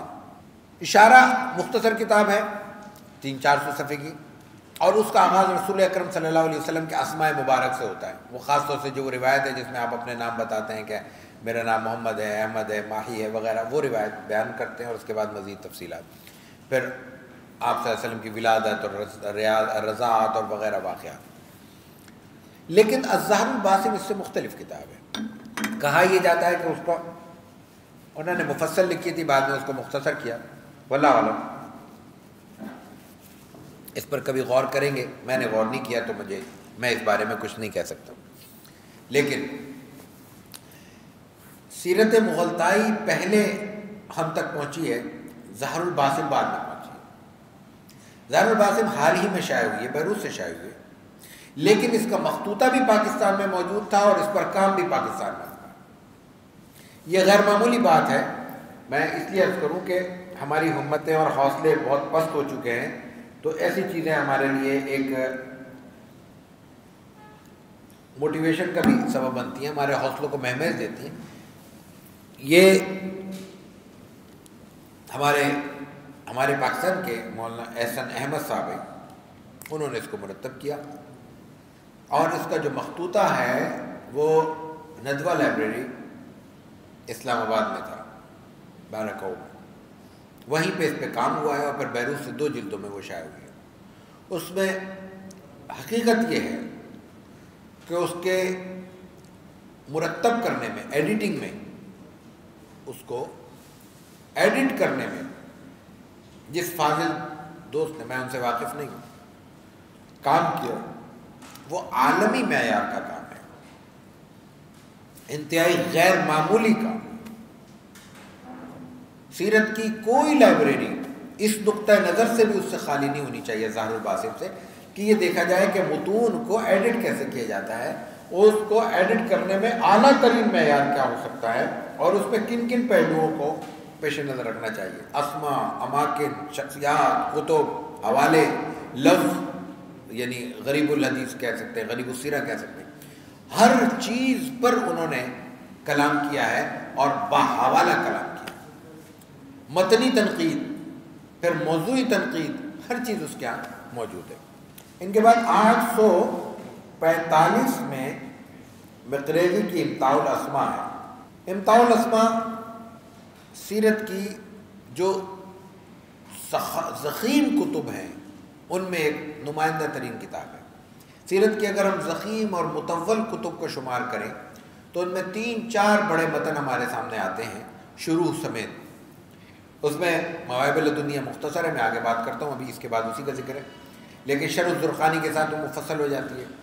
پھر سبل الہدی والرشاد ہے، یا پھر امتاع الاسماء ہے، یہ مفصل کتاب ہے. پھر 3 جلدیں، 2 جلدیں، 3 جلدوں میں پھر تو کئی کتابیں موجود ہیں، اور جیسے زہر الباسم بھی مفصل ہے، پھر وہ روز الانف بھی 4 جلدوں میں ہے، پھر نسیم الریاض بھی، وغیرہ وغیرہ. لیکن وہ ساری شروع ہیں، شروع پہ آگے آخر میں بات کریں گے. امتاع الاسماء اہم ترین کتاب ہے، اور اس میں بھی قدیم کتب کے حوالے اور ان شخصیات کے حوالے ہیں جو مستند کتب ائمہ سیرت کہلائے جا سکتے ہیں، ان سے استفادہ اہتمام کے ساتھ ملتا ہے. ان کے بعد شہاب الدین قسطلانی ہیں، 923 میں ان کا انتقال ہوا ہے، اور المواہب لدنیہ ان کی کتاب ہے۔ المواہب سیرت کی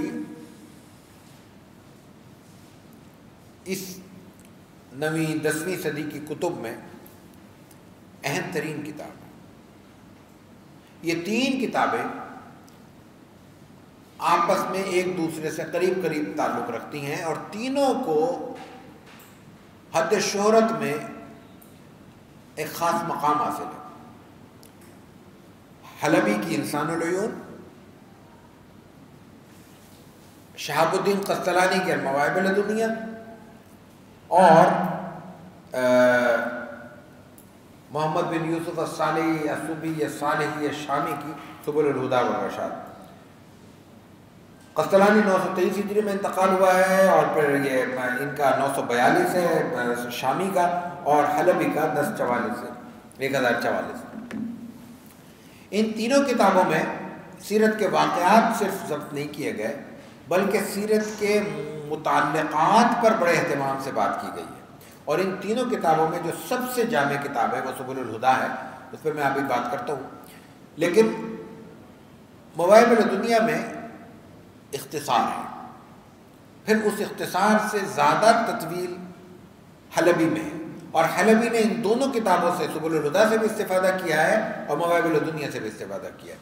پھر مواہب کے بعد جب اس کی شرح زرقانی رحمہ اللہ نے لکھی ہے 1122 میں، تو انہوں نے پھر اس میں اس اختصار کی کمی کو اس طرح پورے کیا ہے کہ اس وقت مطولات سیرت میں اہل سنت کی جانب سے جو کتب موجود ہیں ان میں سب سے ضخیم کتاب سبل الہدی ہے، اور پھر زرقانی ہے۔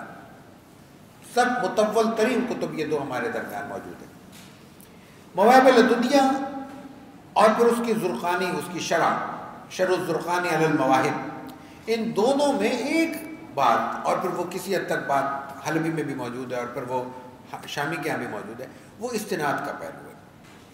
یہ جمع کے لوگ ہیں، تو ان کے ہاں روایات کے استناد میں محض یہ کہہ دینا کافی نہیں ہے کہ یہ روایت چونکہ شہاب الدین قسطلانی رحمہ اللہ نے بیان کی ہے تو یہ مستند ہے۔ یہی معاملہ اس عہد کی دوسری شخصیت اور بہت بڑا ذخیرہ رکھنے والی شخصیت علامہ سیوطی رحمہ اللہ کا بھی ہے۔ میں سیوطی پہ الگ سے بات کرتا ہوں۔ مواہب کی اس کمی کو دور کیا جا سکتا تھا زرقانی کی شرح میں، لیکن علامہ زرقانی رحمہ اللہ نے بھی روایات کے نقد سے بہت زیادہ کام نہیں لیا، بلکہ روایات کے جمع پہ اپنی پوری توجہ مرتکز کی ہے۔ اس کا نتیجہ یہ ہے کہ ان کی روایات کو آنکھیں بند کر کے قبول نہیں کیا جا سکتا۔ سیرت میں دمیاطی کے یہاں کوئی روایت آ رہی ہے، عیون العصر کے یہاں کوئی روایت آ رہی ہے، مغلطائی کے یہاں کوئی روایت آ رہی ہے، تو اس کا استناد قدرے بہتر ہوتا ہے۔ اس کو عام حالات میں عمومی سیرت کے بیان میں کوئی زیادہ اہتمام کی ضرورت نہیں ہے، اس کو لیا جا سکتا ہے، لیکن یہاں پہ اس کے احتیاط کی ضرورت ہے، اس لیے کہ یہاں پہ موضوع قسم کی چیزیں بھی موجود ہیں، اور یہاں ایسی چیزیں بھی موجود ہیں جو مسلمات کے خلاف نظر آتی ہیں، یا یہ کہ عام روایات سیرت کے رجحانات کے برعکس کوئی چیز مل جاتی ہے، کوئی قول مل جاتا ہے، تو انسان پھر تشویش میں مبتلا ہوتا ہے۔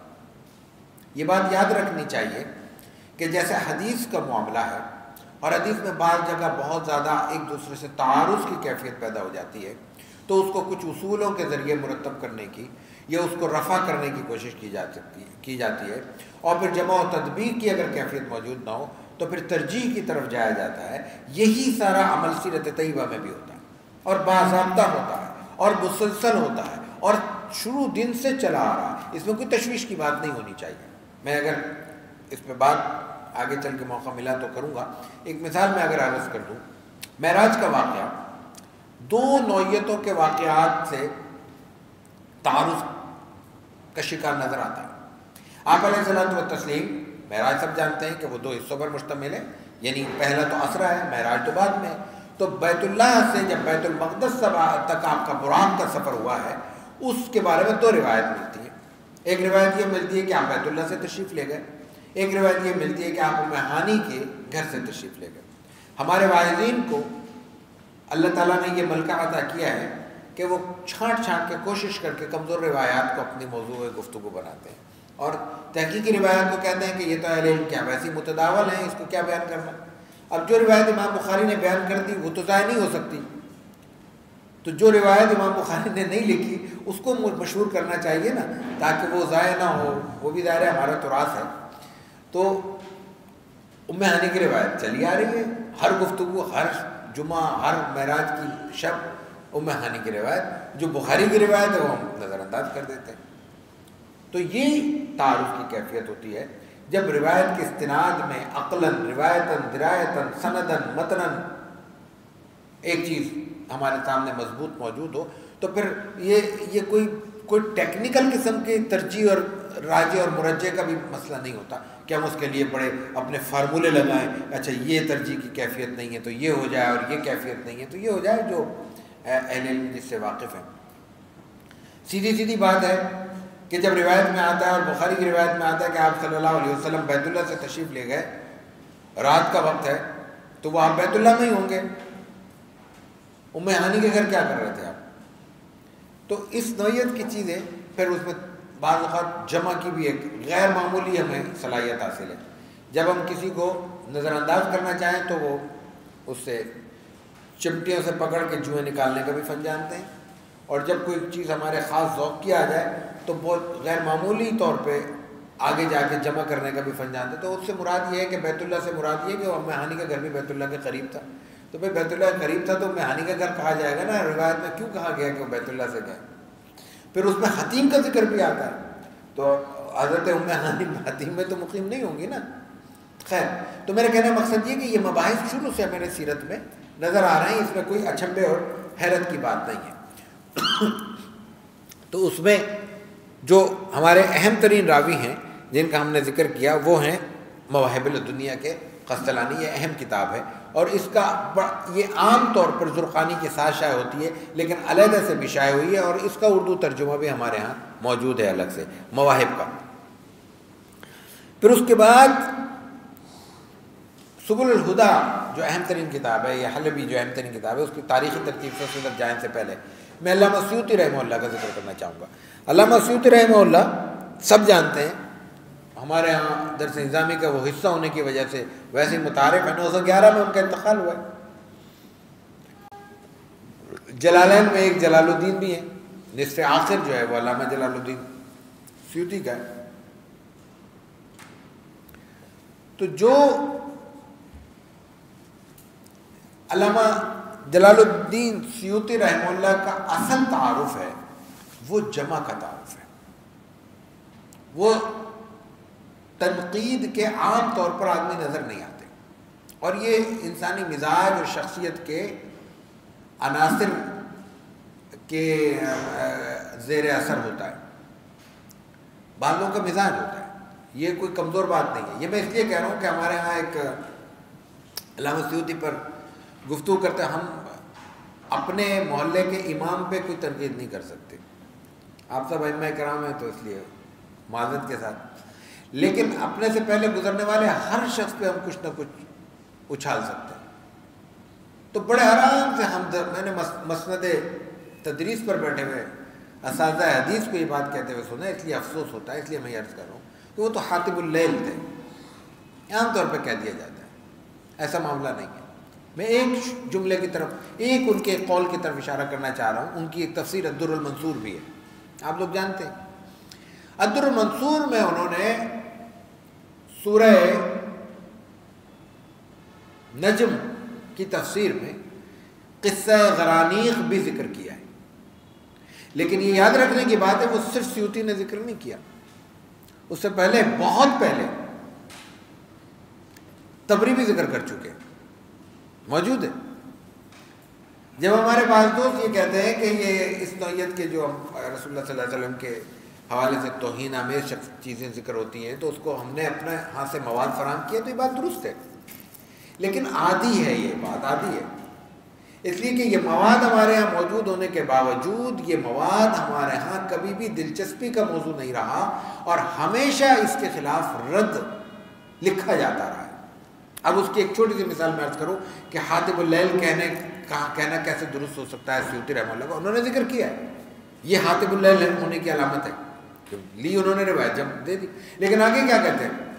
صرف ذکر نہیں کیا، تنقید کا مزاج نہ ہونے کے باوجود وہ آگے کیا کہتے ہیں؟ وہ کہتے ہیں کہ یہ واقعہ میں ذکر کر رہا ہوں لیکن یہ ذکر کرنے کے قابل نہیں ہے، بہت واہی ہے، لیکن کس لیے لکھ رہا ہوں کہ سب لکھتے چلے آ رہے ہیں. اس سے کیا ثابت ہوتا ہے؟ اس سے ان کے مزاج میں جمع روایت کی جو کیفیت ہے وہ واضح ہوتی ہے.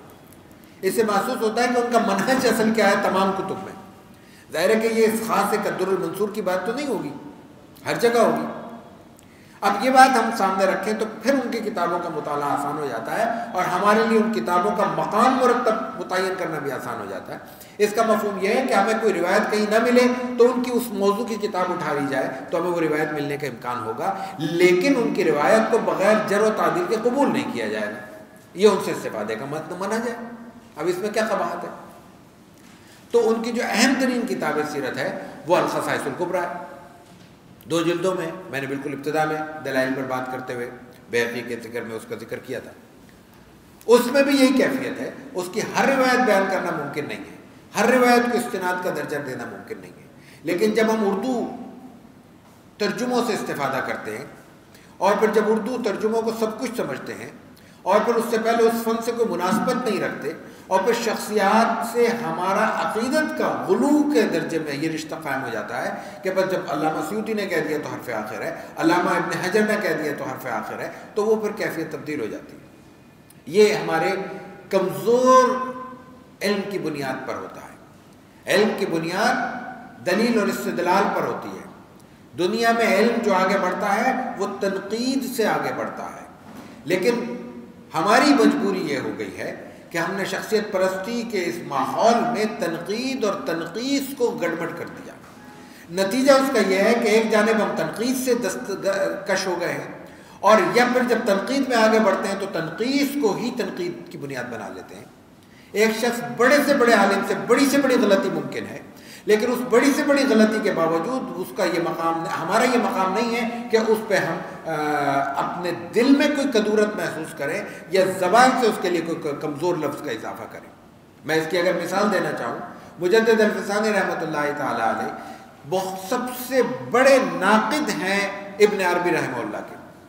ابن عربی پر ان کی تنقید انتہائی غیر معمولی تنقید ہے اور ان کے جملے تاریخی ایک ضرب المثل کی حیثیت رکھتے ہیں. وہ کہتے ہیں ہمیں نص کے مقابلے میں فص سے کیا لینا. فصوص الحکم کا خلاصہ انہوں نے کیا فص اور کہا کہ نص سے مطلب نص قرآنی، نص حدیث، نص کے مقابلے میں ہمیں فص سے کیا لینا.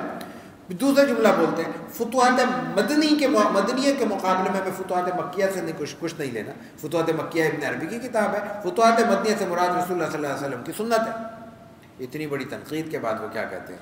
وہ کہتے ہیں ابن عربی ہمیں، ظاہر ہے کہ یہ مکاشفے کی کیفیت ہے، ہمیں اللہ تعالیٰ کے ہاں مقبولین میں نظر آتا ہے. شخصیت پہ تنقید نہیں کر رہے، افکار پہ تنقید کر رہے ہیں. تنقید افکار پہ ہوتی ہے، تنقیص شخصیات کی ہوتی ہے. یہ بیلنس کر لیں تو کسی پہ تنقید سے کوئی ہمارا نہ دین متاثر ہوتا ہے نہ عقیدت متاثر ہوتی ہے. لوگوں کے ساتھ، ہماری اہل علم کے ساتھ ہماری عقیدت ہونی چاہیے. ہر وہ شخص جس کی دین سے نسبت ہے اس سے ہماری عقیدت وابستہ ہونی چاہیے، لیکن آئیڈیالائز کرنے کے لیے صرف ایک ذات اللہ نے ہمیں عطا کی ہے. لقد کان لکم فی رسول اللہ اسوۃ حسنہ. اس کے علاوہ کسی کے لیے اللہ تعالیٰ نے یہ حکم نہیں دیا. بڑی سے بڑی شخصیت کوئی بھی ہو وہ نہ معصوم ہے اور نہ خاتم المعصومین کے بعد اس کا کوئی درجہ ہے. آئیڈیالائز ایک ہوگی جس سے غلطی کا صدور اللہ تعالیٰ نے 100% نص کے طور پہ اسے سلب کر لیا. ممکن نہیں ہے. اس کے بعد اگر غلطی ممکن ہے تو پھر دلیل سے بات کی جائے گی، دلیل کی روشنی میں پرکھا جائے گا. اور دلیل کیا ہے؟ فَإِن تَنَازَعْتُمْ فِي شَيْءٍ فَرُدُّوهُ إِلَى اللَّهِ وَالرَّسُولِ. اور کیوں؟ إِن كُنتُمْ تُؤْمِنُونَ بِاللَّهِ وَالْيَوْمِ الْآخِرِ. اس کا نتیجہ یہ بھی نکالا جا سکتا ہے کہ اگر ہم تنازعات میں اللہ اور رسول کو چھوڑ کر کسی اور کی طرف رجوع کرتے ہیں تو اس کا مفہوم یہ ہے کہ إِن كُنتُمْ تُؤْمِنُونَ بِاللَّهِ وَالْيَوْمِ الْآخِرِ کی شرط ہمارے اندر موجود نہیں ہے.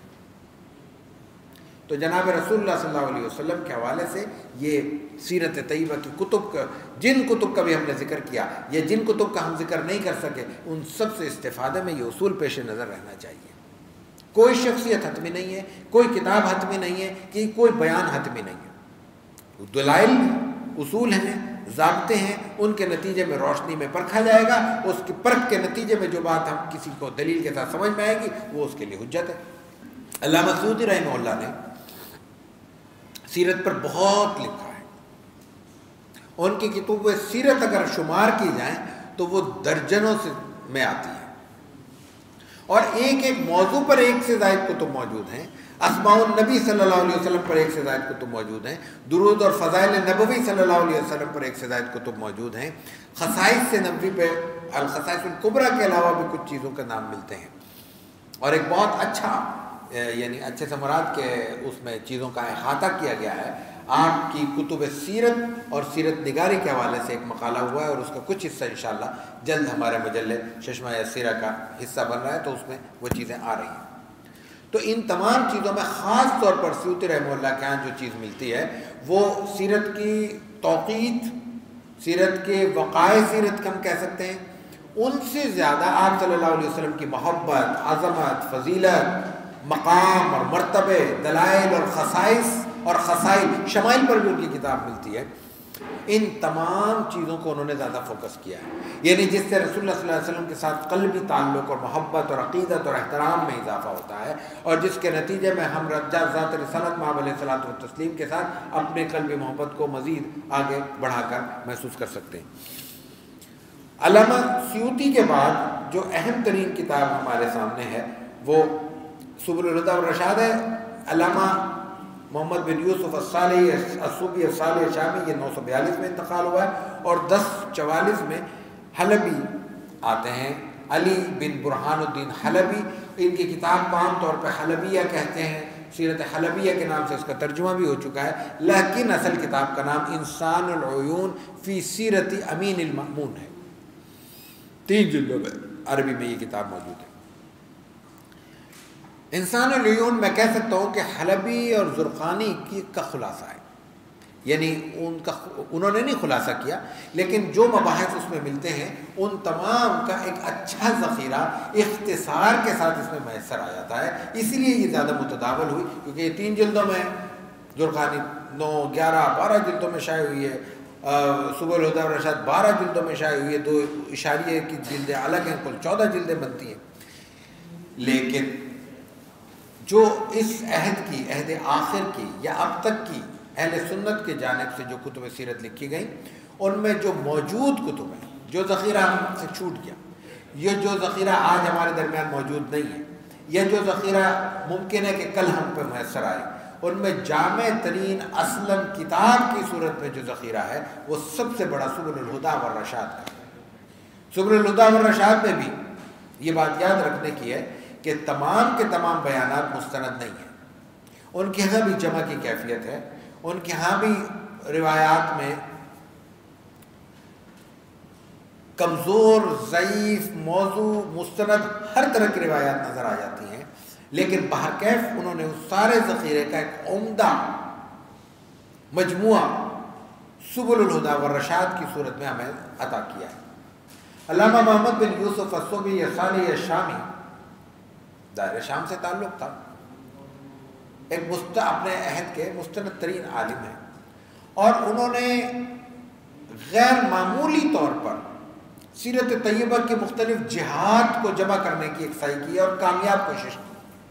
مثلا بالکل آخر کے جلدوں میں جب فضائل کی بحث کرتے ہیں تو فضائل نبوی کے پتہ نہیں کتنے عنوانات قائم کرتے ہیں، ابواب کے ابواب چلتے چلے جاتے ہیں۔ جب وہ خصائص اور خصائل اور دلائل کی بات کرتے ہیں تو پتہ نہیں کتنے ہی ابواب وہ اس پہ مرتب کرتے ہیں۔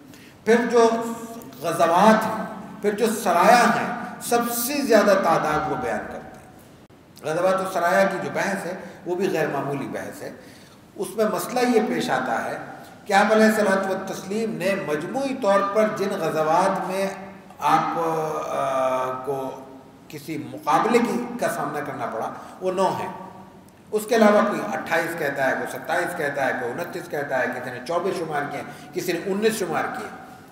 اس میں کئی جگہ تداخل بھی ہے، ایک واقعے میں 2 غزوات ہوئے، انہوں نے ایک واقعے کو بیان کر دیا، لیکن اس کا تعلق عمومی طور پر اس بات سے ہے کہ جناب رسول اللہ صلی اللہ علیہ وسلم کس کس واقعے میں نکلے۔ یہی معاملہ اس سے زیادہ وضاحت کے ساتھ سریے میں ہے۔ سریے میں معاملہ یہ ہوا کہ اللہ کے رسول صلی اللہ علیہ وسلم نے مختلف مقاصد کے تحت شخصیات کو روانہ کیا۔ مقاصد الگ الگ ہیں، ہر جگہ لڑنے کے لیے نہیں بھیجا گیا۔ بعض لشکر ایسے تھے جن کو ہم آج کی زبان میں فیکٹ اینڈ فائنڈنگ کے لیے کہہ سکتے ہیں، یہ دیکھنے کے لیے کہ فلاں جگہ کے حالات کیسے ہیں، فلاں جگہ صورتحال کیا ہے، کون سا قبیلہ یا کون سی قوم وہاں پہ بستی ہے، اس کا مزاج کیا ہے، اس کے کن کن اقوام سے تعلقات ہیں، وہ کس کے حریف ہیں اور کس کے حلیف ہیں۔ یہ تمام چیزیں جاننا ایک ریاست کے لیے، حکومت کے لیے ضروری تھا۔ اس کے بغیر وہ حالات واقعات کو جج کیے بغیر ان سے نہ کوئی بات ہو سکتی تھی، نہ صلح ہو سکتی تھی، نہ لڑائی ہو سکتی تھی۔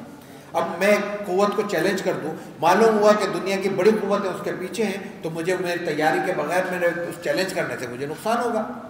تو مجھے یہ معلوم ہونا چاہیے میں جس سے لڑنے جا رہا ہوں اس کی لڑائی کی قوت کتنی ہے، میں جس سے صلح کرنے جا رہا ہوں اس کی صلح کی کیپیسٹی کتنی ہے۔ ان تمام چیزوں کو جاننا ہمارے لیے ضروری ہوتا ہے۔ ان تمام چیزوں کو جاننے کے لیے ظاہر ہے کہ لوگوں کو معلومات کے لیے وہاں بھیجا جائے گا۔ تو اس نوعیت کے بھی لشکر آپ نے بھیجے، وہ کوئی 2 فرد تھے، کبھی 4 فرد ہوتے تھے، کبھی 10 فرد ہوتے تھے، کبھی ایک ہی فرد پہ وہ سریہ منحصر ہوتا تھا، مشتمل ہوتا تھا۔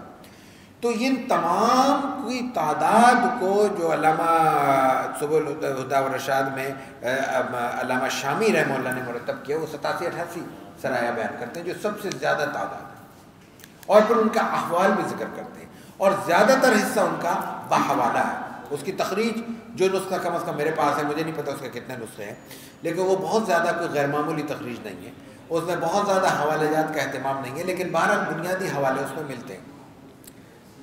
اس سبل الہدی والرشاد میں آپ صلی اللہ علیہ وسلم کی اولاد، آپ کے ازواج، آپ کے مکتوبات، آپ کے وفود، آپ کے مختلف قوموں سے معاہدے، آپ علیہ الصلوۃ والتسلیم کے مختلف سفر، آپ کے پھر اپنے زندگی کے معمولات، شمائل، پھر آپ کا اپنا سامان، آپ کے گھوڑے، آپ کی تلواریں، آپ کے غلام، یعنی کوئی عنوان ایسا محسوس ہوتا ہے کہ ایسا ہم نہیں سوچ سکیں گے جس کے بارے میں اس میں معلومات میسر نہ آتی ہوں۔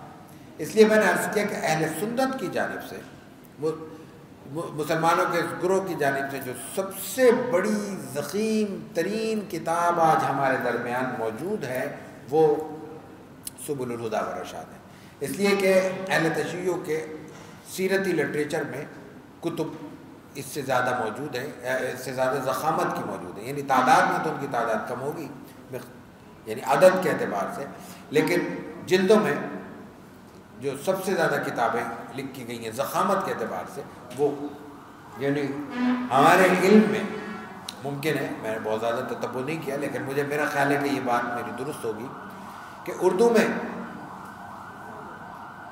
طالب حسین کرپالوی کی کتاب 30 جلدوں میں، اور نام ذہن میں نہیں آ رہا، الصحیح من سیرت النبی کے نام سے 35 جلدوں میں عربی میں کتاب ہے، دونوں ہمارے ذخیرے میں، اس لیے میرے علم میں باہر کیا۔ سیرت طیبہ پر بات آئی ہے تو میں عرض کر دوں،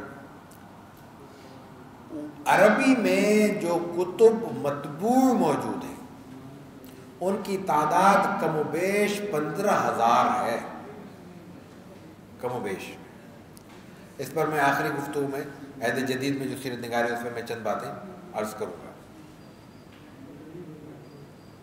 اسی طرح جو اردو میں ذخیرہ ہے اس کی مقدار بھی 10,000 سے زائد ہے، چھوٹی بڑی کتابوں کے بعد، یعنی ان میں 30 جلدوں بھی شمار کی جائے اور 10-15 صفحے کا کتابچہ بھی تیار شمار کیا جائے تو اس کا مجموعی نمبر آف ٹائٹلز کتب کے عنوانات کے تحت ان کی تعداد 10,000 سے زائد ہے۔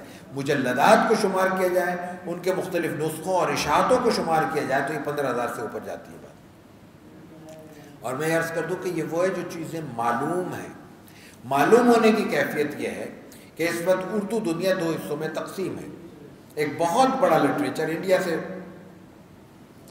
پروڈیوس ہو رہا ہے، اس کی بنیادی معلومات بھی ہم تک نہیں پہنچتی، اور وہاں پہ کوئی ایسا ذوق بھی ہمیں نظر نہیں آتا کہ وہ کتابیاتی طور پر کچھ فہرستیں مرتب کر سکیں۔ گزشتہ عہد میں ایک دو چھوٹے چھوٹے کام نظر آتے ہیں جو انتہائی رسمی ہیں اور غیر متاثر کن ہیں، جنہوں نے وہ بھی دیکھا دیکھی محسوس ہوتا ہے کہ ہمارے ہاں سے کچھ چیزیں ایسی شائع ہوئیں جن میں اردو کتابوں کا تعارف پیش کیا گیا، تو شاید وہاں پہ ایک ذوق پیدا ہوا، اور یہ اچھی بات ہے، اسی طرح کام آگے بڑھتا ہے۔ لیکن کاش کہ وہاں پہ خصوصاً نوجوان اہل علم اس طرف توجہ فرمائیں اور صرف شوق کی خاطر وہاں سے شائع ہونے والی کتب سیرت کو فہرست کی صورت میں مرتب کریں، تاکہ ہم کم از کم کے درجے میں پہلے مرحلے میں ایک فہرست تو ایسی جامع مرتب کر سکیں جس سے یہ اندازہ ہو سکے کتب سیرت اب تک کیا کیا شائع ہو چکی ہے۔ عربی میں ایک بڑا کام ہو چکا ہے، اس کا تعارف میں آگے چل کے کروں گا۔ کتب سیرت کی اس گفتگو کے تعارف کے آخر میں ایک بات شروع حدیث کے حوالے، شروع سیرت کے حوالے سے عرض کرنا چاہتا ہوں۔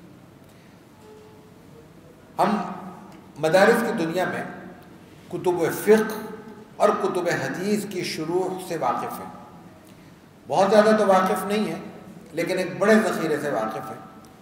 بہت زیادہ اس لیے واقف نہیں ہے کہ ہمیں بخاری کی بہت اردو کی شروع کو چھوڑ کر عام طور پر دو ہی شروع سے واسطہ پڑتا ہے، فتح الباری یا پھر عمدۃ القاری علامہ عینی کی، لیکن جو عربی کتب بخاری شریف کی شائع ہو چکی ہے ان کی تعداد 70 سے اوپر تو عام طور پر ملتی ہے، عام طور پر اس کی فہرست مرتب کی جائے 70-80 کتب تو ویسے ہی مل جاتی ہیں۔ لیکن سیرت کی کتب کی شروع کا بھی ایک سلسلہ اور ایک روایت شروع سے موجود رہی ہے۔ ابن ہشام رحمہ اللہ کا ذکر کل بہت مختصر سا آیا، ان کی کتاب سیرت ابن ہشام متداول ترین کتاب ہے، اور محمد بن اسحاق کی کتاب کا مستند ترین متن جو شروع سے متداول رہا، ان کے مخطوطات تو بہت بعد میں شائع ہوئے، وہ بھی ادھورے ہیں، وہ ابن ہشام کے ہی متن میں تھا، ابن ہشام کی وہ اوراق میں تھا۔ میں نے عرض کے 213 میں ان کا انتقال ہوا۔ ان کی سب سے زیادہ اس کی شرح عربی میں متداول اور متعارف ہوئی، اور وہ علامہ سہیلی کی الروض الانف ہے۔ یہ 6 صدی کے آدمی ہیں، یہ 6 صدی کے آدمی ہیں۔ روض الانف انتہائی غیر معمولی شرح ہے۔ ایک زمانے تک تو ابن ہشام روض الانف کے ساتھ ہی شائع ہوتی رہی ہے، اور اوپر ابن ہشام ہوتی تھی، اس کے نیچے یعنی فٹ نوٹ کے طور پہ صفحے کے اول میں ابن ہشام اور صفحے کے درمیانے حصے سے پھر الروض الانف سہیلی شائع ہوتی تھی۔ الروض الانف میں علامہ سہیلی نے 2-3 غیر معمولی کام کیے اس زمانے کے اعتبار سے۔ الفاظ کی شرح کی، مختلف شخصیات کے احوال بیان کیے جو بھی راوی کے طور پہ آ رہے ہیں، صحابی ہیں، تابعی ہیں، کتب کا کئی حوالہ آتا ہے اس کے حوالے سے بھی بات کی، اور متن میں ایک روایت ہے تو اس پہ تنقیح بھی کرتے ہیں، تنقید بھی کرتے ہیں، اس سے متعلق کوئی بات نامکمل ہے وہ وضاحت کرتے ہیں، کوئی واقعہ ایسا ہے کہ اس کی جزیات میں اضافے کی ضرورت ہوتی ہے تو وہ اضافہ کرتے ہیں۔ اس طرح وہ جامع ترین کتاب ہے، اور ابن ہشام کی مشکل الفاظ کی لغت پہ الگ کام ہوا ہے، اس کے شروع پہ درجن سے زیادہ نام ملتے ہیں جو ان کی شرح میں لکھے گئے، لیکن سب سے معروف، سب سے متداول، سب سے مشہور کتاب علامہ سہیلی کی الروض الانف ہے۔ اور حقیقت یہ ہے کہ سیرت طیبہ کے حوالے سے ابن ہشام کا مطالعہ روض الانف کے بغیر مکمل نہیں ہو سکتا۔ دوسری کتاب جس کی بہت زیادہ شرح بھی لکھی گئی اور اس کی شروع متداول بھی ہوئی، وہ عراقی کی الفیہ ہے، لیکن چونکہ وہ شعر کی صورت میں تھا اس لیے اس کی شرح کا جواز ہے اور وہ شرح لکھی گئی، لیکن وہ بہت زیادہ نہ الفیہ متداول کتاب ہے نہ اس کی شروع ہے، اس لیے ہم اس کی تعارف میں جائے بغیر دوسری تاریخی ترتیب سے جو شرح ہمارے سامنے آتی ہے وہ نور النبراس ہے، برہان الدین ابراہیم بن محمد الطرابلسی کی، یہ 841 میں کے انتقال ہے، 734 میں ابن سعید الناس کا انتقال ہے، اور 841 میں یعنی ان کے متصل بعد ان کی شرح لکھ دی گئی ہے۔ یہ نور الابراز انتہائی غیر معمولی شرح ہے، 10 جلدوں میں شائع ہوئی ہے اور سیرت کے بنیادی ضخیم مطول ترین متون میں اس کا درجہ ہے، اور یہ بالکل ابھی شائع ہوئی ہے، یہ 2010 کے بعد کی کاوش ہے۔ نور الابراز کا ذکر ہمیشہ سیرت کی کتب میں ملتا آ رہا ہے، لیکن اس کے بارے میں یہ اندازہ نہیں ہو پاتا تھا کہ یہ کہاں پہ ہے۔ 2008 میں ہمیں اس کی زیارت کا موقع ملا۔ مدینہ طیبہ میں ثقیفہ بنی ساعدہ کی جو جگہ ہے اس کے سامنے کی طرف قریب میں بار نمبر 8 کے ساتھ ایک لائبریری ہوا کرتی تھی، مکتب ملک عبدالعزیز، مرحوم ہو چکی، اس کا ذخیرہ شاید ہے، سنا ہے کہ جامعہ اسلامیہ مدینہ طیبہ کی لائبریری کا حصہ بنا دیا گیا، واللہ عالم، میرا جانا نہیں ہوا۔ اس لائبریری میں ایک غیر معمولی ذخیرہ تھا، خزینہ عارف حکمت۔ ہم نے کچھ عرصے پہلے فیس بک پر اس کا تعارف بھی پیش کیا تھا۔ خزینہ عارف حکمت میں جو عارف حکمت ہے یہ ابتدائی آخری عہد کی سلطنت عثمانیہ کے شیخ الاسلام تھے، ہندوستان میں بھی ان کا وقت گزرا اور تعلیمی سلسلے میں بھی شاید مقیم رہے، تو ان کا عربی فارسی کا تو ذوق تھا، ترکی کا تو ان کی اپنی زبان تھی، لیکن فارسی کا بڑا ذوق اچھا تھا۔ اتباع سے پہلے کی زندگی ہے، تو وہ پھر کتابوں کے مخطوطات خریدا کرتے تھے، پیسے والے آدمی تھے، منہ مانگے داموں خرید لیا کرتے تھے، اور پھر کوئی مخطوطہ اگر انہیں کوئی بیچنے پہ تیار نہ ہوتا تو انہوں نے 40-50 آدمیوں کا ایک سیکریٹریٹ قائم کیا ہوا تھا، وہ مخطوطہ اس کے حوالے کرتے تھے اور ہفتے بھر میں اس کی کاپی نقل تیار ہو جاتی تھی، اور وہ نقل رکھ کے اصل میں واپس کر دیا کرتے تھے۔ تو 2000 سے زائد مخطوطات وہاں پہ فارسی اور عربی کے اور ہندوستان کے مطبوعات کے موجود، ان میں بعض انتہائی غیر معمولی چیزیں ہمیں وہاں ملی۔ مثلا مرزا مظہر جانے جانا رحمہ اللہ کا غیر مطبوع فارسی دیوان وہاں سے ہم نے کاپی لیا۔ شیخ خالد کردی رحمہ اللہ کا دیوان ہم نے وہاں سے لیا۔ شیخ خالد کردی رحمہ اللہ وہ شخصیت ہے جن کی بنیاد پر سلسلہ نقشبندیہ مجددیہ ترکی میں متعارف ہوا۔ مرزا مظہر جانے جانا اور پھر شیخ غلام علی مجددی رحمہ اللہ سے ان کا نسبت اور تعلق، وہیں پہ ہمیں یہ 2 جلدوں میں مصدر آیا اور اس کے ہم نے نقل حاصل کی، وہ ہمارے پاس موجود ہے۔ جب نقل ہاتھ میں آئی تو پہلی خواہش یہ ہوئی کہ اس پر کام کیا جائے، لیکن جب اس کو کھول کے دیکھا تو ہمتیں پست ہو گئی۔ لکھنے والا مجھے نہیں پتا، اس وقت میں نے اس کو اہتمام سے نہیں دیکھا کہ وہ اس کا لکھنے والا کون ہے، مؤلف کا نسخہ ہے یا کسی اور کا، یہ بھی مجھے نہیں پتا، لیکن پوری کتاب میں کہیں نقطہ نہیں ہے،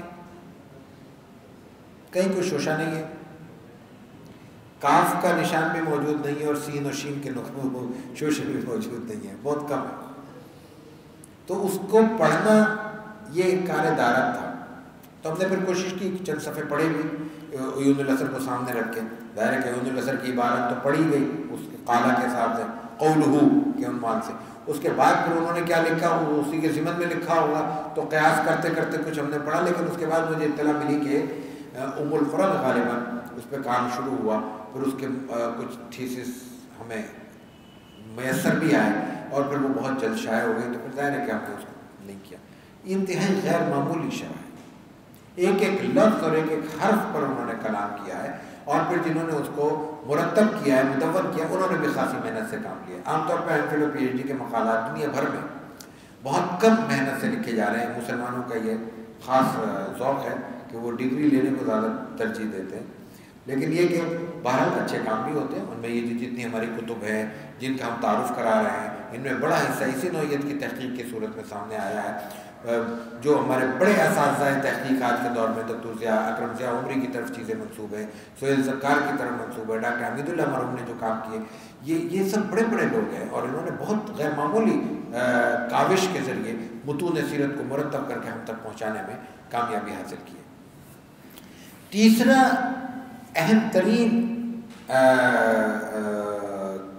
اہم ترین کتاب شرح کے ضمن میں جو تاریخی ترتیب سے ہمارے سامنے ہے وہ ہے نسیم الریاض شرح الشفا لقاضی عیاض، اور یہ خفا جی کی کتاب ہے، 1169 میں ان کا انتقال ہوا ہے۔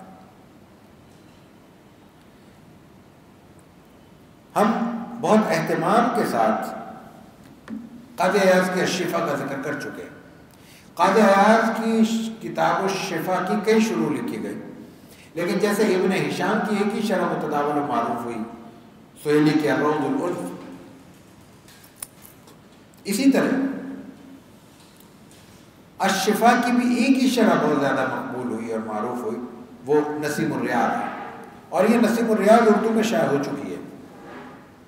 میں ذکر کرنا بھول گیا، حلبی کا تو میں نے ذکر کیا، وہ شائع ہو چکی ہے۔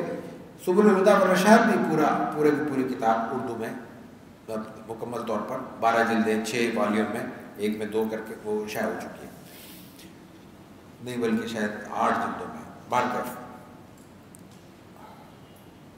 نسیم الریاض میں بھی خفاجی نے رحمہ اللہ کتاب کو کھولنے میں اور اس کے متن میں بنیادی مباحث کے اضافے کرنے میں غیر معمولی کاوش سے کام لیا ہے، اور وہ مختصر سی کتاب 200-250 صفحے کی کتاب بنتی ہوگی، 300 صفحے کی ہوگی، اس کو 4 جلدوں میں اس کی شرح تحریر کی ہے، اور اس کے متن کو بہت اہتمام کے ساتھ واضح بھی کیا ہے، اس کی تنقیح بھی کی ہے، اور اس میں اضافے بھی کیے۔ اور اس زبان کی جو آخری اور سب سے زیادہ مقبول شرح ہے، یا جو کہہ لیں کہ روض الانف کے بعد سب سے زیادہ متداول کتاب ہے، وہ علامہ زرقانی رحمہ اللہ کی شرح الزرقانی علی المواہب ہے۔ 1122 ہجری میں ان کا انتقال ہوا ہے، اور انہوں نے یہ کتاب تحریر کی 12 جلدوں میں۔ عام طور پہ پرانا قدیم نسخہ جو عربی ٹائپ پر تھا وہ 9 جلدوں میں تھا، یہ مختلف نسخے ہیں اس کے جو شائع ہوئے۔ اس میں انہوں نے روایات کے ساتھ مزید اضافے کیے ہیں، اور 2 جلد کی چھوٹی سی کتاب کو 12 جلدوں میں پھیلایا ہے، اور اب تک کی شروع میں سب سے ضخیم شرح نور النبراس کے بعد یہی ہے۔ نور النبراس اس سے مختصر ہے اس کے مقابلے میں، لیکن موضوعاتی اعتبار سے نور النبراس سے کہیں زیادہ اس کتاب میں مواد موجود ہے۔ نور النبراس محض کتاب تک، نور النبراس کی جو شرح ہے وہ محض کتاب کے متن تک محدود ہے، لیکن زرقانی نے اس کو موضوع تک پھیلایا ہے، اور موضوعات کے اعتبار سے اس میں کافی اضافے کیے۔ یہ چند کتب تھیں جو ہم بہت اختصار کے ساتھ آپ کے سامنے پیش کر سکے۔ اس میں مدینہ طیبہ اور مکہ مکرمہ کی تاریخ کے حوالے سے کتب تحریر کی گئی ہیں، اس دوران انصاب پر کئی کتب تحریر کی گئی ہیں، مثلا سمانی کا ذکر بھی آنا چاہیے، نصب پہ کل ہم نے ہلکا سا ذکر کیا تھا، یہ 6 صدی کے آدمی ہیں، انہوں نے اس پہ کتاب لکھی ہے۔ سمودی کی کتاب کا ہم تعارف نہیں کرا سکے مدینہ طیبہ کے حوالے سے۔ یا اس کے علاوہ کچھ کتب وہ ہیں جن کا تعلق بالکل آخری عہد سے ہے، اور اس میں انہوں نے غیر معمولی توسع کے ساتھ چیزوں کو ذکر کیا ہے۔ مثال کے طور پر، بلکہ آج کی گفتگو کا ہم مسک الختام اسی کتاب پہ کرنا چاہتے ہیں، وہ ہے علامہ عبدالحی القطانی رحمہ اللہ کی التراتیب الاداریہ۔ یہ بنیادی طور پر علامہ خزائی رحمہ اللہ کی تخریج دلالات السمعیہ کی تکمیل ہے۔ تکمیل ان دس ہے کہ اس میں انہوں نے بنیادی لوازم تخریج الدلالات السمعیہ کو لے کر اس کے متن میں بنیادی اور جوہری اضافے کیے ہیں، اور یہ بنیادی طور پر 10 فصول پر مشتمل ہے، الفصل الاول سے لے کر الفصل العاشر تک۔ الفصل الاول سے لے کر الفصل التاسع تک 9 فصول اس کا حصہ اول ہے، اور 10ویں فصل حصہ ہے دوم ہے۔ یہ جو ابتدائی 9 حصے ہیں، یہ 2 بار اس کا ترجمہ الگ سے ہو چکا ہے، لیکن جو جامع اور شاندار ترجمہ اس کا ہوا ہے وہ نظام حکومت نبویہ کے نام سے ہوا ہے۔ فرید بکسٹا لاہور نے شائع کیا تھا، میرا خیال بھی شائع کر رہا ہوگا، اور وہ ہمارے اس عہد کے سیرت کے مؤلف بھی تھے، اور مرتب بھی، محقق بھی تھے، اور اس کے ساتھ ساتھ بڑے مترجم تھے، اور کئی کتب کا ترجمہ ان کے کریڈٹ پر ہے۔ مولانا محمد ابراہیم فیضی رحمہ اللہ کا انتقال ہوا ابھی 1516 میں۔ ہم نے ان کے حالات لکھے، ہماری کتاب ہے روشن چہرے اجلے لوگ، اس میں ہم نے ان کا حوالہ ذکر کیا ہے۔ شاید کہ جن شخصیات سے ہمیں ملنے کا اور ان سے استفادے کا یا گپ شپ کا موقع ملا، ان شخصیات کے حوالے پہ ہم نے کوئی 32-33 شخصیات پہ وہ کتاب مرتب کی ہے، تو اس میں ان کا ذکر ہے، تو ان کے حالات اس میں موجود ہیں، ان کی کتابوں کا تعارف بھی مختصر موجود ہے۔ انہوں نے کافی کام کیا، اور بہت سی کتابیں انہوں نے ترجمہ کی۔ انہوں نے التراتیب الاداریہ کا حصہ اول کا، یعنی 9 ابتدائی فصول کا ترجمہ نظام حکومت نبویہ کے نام سے کیا۔ یہ ایک غیر معمولی کتاب ہے، نبی کریم علیہ الصلوۃ والتسلیم کے حوالے سے اور آپ کے انتظامی پہلو پر، یعنی مجھے 1 گھنٹہ درکار ہوگا کم از کم یا پون گھنٹہ درکار ہوگا کہ میں صرف اس کے عنوانات پر بحث کروں. اس لیے اس کتاب کو لازماً دیکھنا چاہیے اور اس سے استفادہ کرنا چاہیے. اس کی عام طور پر فصل 10 یہ دوسرا حصہ نہ شائع شدہ ملتا ہے نہ اس کے ترجمے کی طرف کبھی توجہ. جب اس کا ذکر ہوا تو مولانا فیضی رحمہ اللہ سے میں نے اہتمام کے ساتھ درخواست کی کہ اس کا فصل 10 کا بھی ترجمہ ہونا چاہیے. تو فصل 10 کا ترجمہ کیا، پھر ہم نے شائع کیا اس کا دوسرا ایڈیشن. اس کا نام انہوں نے رکھا ہے علمی سرگرمیاں عہد نبوی اور عہد صحابہ میں. اس میں عہد نبوی کا ذکر کم ہے، عہد صحابہ کا ذکر زیادہ.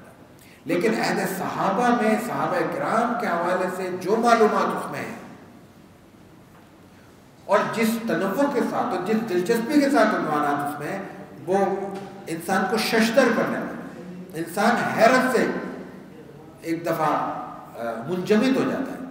یعنی وہ صحابی جن کو 100 زبانیں آتی تھی، وہ صحابی جو فلاں خصوصیت رکھتے تھے، خوبصورت صحابی، چھوٹے قد کے صحابی، لمبے صحابی، حافظے میں فلاں صحابی، عجیب و غریب نوعیت کی معلومات اس میں انہوں نے جمع کی اور صحابہ کرام کا تذکر و مرتب کیا.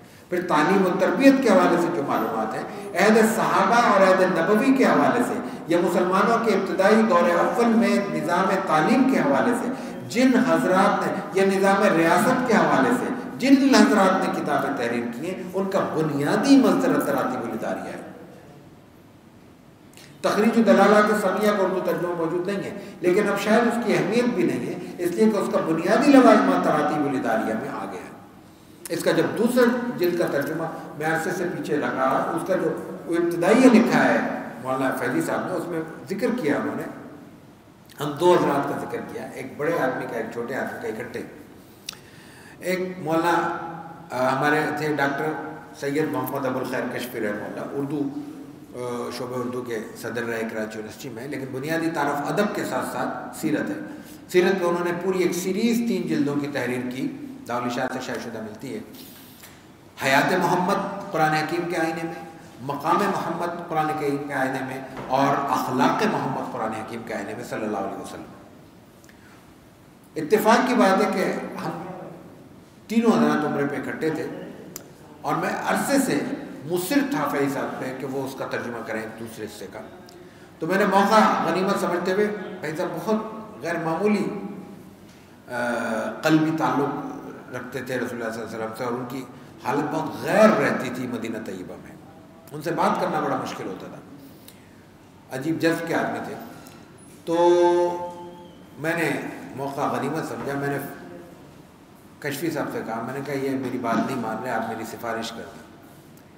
تو انہوں نے اس کے مقدمے میں یہ لکھا ہے کہ حرم میں، حرم نبوی میں، حرم مدنی میں 2 سیدزادوں نے اتنے اصرار سے فرمائش کی کہ میرے پاس اس انکار کی گنجائش نہیں تھی. تو میں نے پھر اس کو ترجمہ کیا، لیکن پھر انہوں نے مجھے کچھ تھوڑا سا تنگ بھی کیا. انہوں نے کہا کہ یہ اس صورت میں شائع ہوگی جب اس کا مقدمہ ڈاکٹر محمود احمد غازی رحمہ اللہ سے لکھو. اس وقت ظاہر ہے کہ وہ مصروف بھی تھے اور جو کیفیت تھی اس میں ان سے وقت لینا مشکل تھا. لیکن عجیب بات یہ ہوئی کہ وہ کراچی تشریف لائے، میں نے فیض صاحب کو لیا اور جہاں قیام تھا ان کا وہاں پہ پہنچ گیا.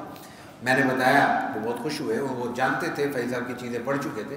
تو جب انہوں نے کہا کہ یہ میں نے مسودہ بھی پیش کر دیا، انہوں نے کہا میں اس میں مقدمہ لکھوں گا، فوری لکھوں گا، لیکن اس کے بعد میری ایک فرمائش ہے جی تخریج دلالات سمیہ کا بھی آپ ترجمہ کر ڈالیں. لیکن پھر وہ فیض صاحب نے نہیں کیا، انہوں نے کہا اس کی ضرورت نہیں ہے، اس کا بنیادی مواد آ گیا، تکرار سے کوئی فائدہ نہیں، میں دوسرا کوئی کام کر لوں. اس وقت وہ ایک اور کام کر رہے تھے جو ان کا نامکمل رہ گیا. وہ تھا انہوں نے ایک کتاب ہمارے مشورے سے ترتیب دی، بہت عمدہ کام ہے، اس پر کبھی موقع ہوا تو آخر میں گفتگو کریں گے. مسند امام احمد ابن حنبل کی روشنی میں پوری کتاب سیرت مرتب کی انہوں نے، اور اس کو حیات طیبہ مسند امام احمد ابن حنبل کی روشنی میں، یہ وہ کتابیں ہم نے شائع کی ہیں. اس کے بعد پھر میں نے انہیں اصرار کیا کہ آپ ایک کتاب، اب یہ سب اردو کی کتابیں ہیں، آخر میں ذکر آ گیا تراتیب کی نسبت سے، میں نے کہا ایک کتاب آپ سیرت کی اب صحائح ستہ کی روشنی میں مرتب کریں. وہ انہوں نے کام شروع کیا تھا. غزوہ بدر تک پہنچے تھے, پھر وہ علیل ہو گئے, سال ڈیڑھ سال علیل رہے, فالج کا اٹیک ہو گیا تھا, اور پھر اسی کیفیت میں وہ اللہ کو پیارے ہو گئے, تو وہ نامکمل رہا. اس کی غالباً 3 یا 4 قسطیں غزوہ بدر تک, یہ مجھے یاد ہے, وہ ہمارے مجلے ششمہ یا سیرہ میں شائع ہوتی رہی ہے. بہرکیف تو یہ تراتیب الاداریہ اتنی غیر معمولی کتاب ہے سیرت کے حوالے سے. یہ آخری عہد کی کتاب ہے اور اہم ترین کتاب ہے, اس سے ہمیں استفادہ کرنا چاہیے. یہ چند باتیں تھیں سیرت طیبہ کے حوالے سے. اس میں تنوع کا بھی تھوڑا سا ذکر ہم نے کرنے کی کوشش کی, اسلوب کی بھی بحث ہم نے پیش کرنے کی کوشش کی, اور اس کے ساتھ ساتھ ہم نے کوشش کی کہ ان کتابوں کے مصادر کی طرف بھی ہم توجہ دلائیں. لیکن یہ سب چیزیں جو ہم نے ضمناً تھوڑی تھوڑی بیان کی ہیں, یہ علیحدہ علیحدہ گفتگو کے عنوانات ہیں. ظاہر ہے کہ ان پر ہمیں اتنا موقع شاید نہ ملے, تو اس لیے ہم نے مناسب سمجھا کہ اس پہ بات کر لیں. آئندہ انشاءاللہ اردو سیرت نگاری پر بات کرنے کے بعد ہم کوشش کریں گے کہ اسالیب سیرت پر بھی بات کریں, مناہج سیرت پر بھی بات کریں, تراجم سیرت پر بھی بات کریں, اور سب سے بڑھ کر یہ کہ علوم سیرت پر کچھ باتیں اللہ تعالیٰ توفیق دے اور کچھ وقت ملے تو ہم بات کرنے کی کوشش کریں, تاکہ روایت, درایات, مناہج, ان پر بات سمیٹی جا سکے. اللہ تعالیٰ ہمارا حامی و ناصر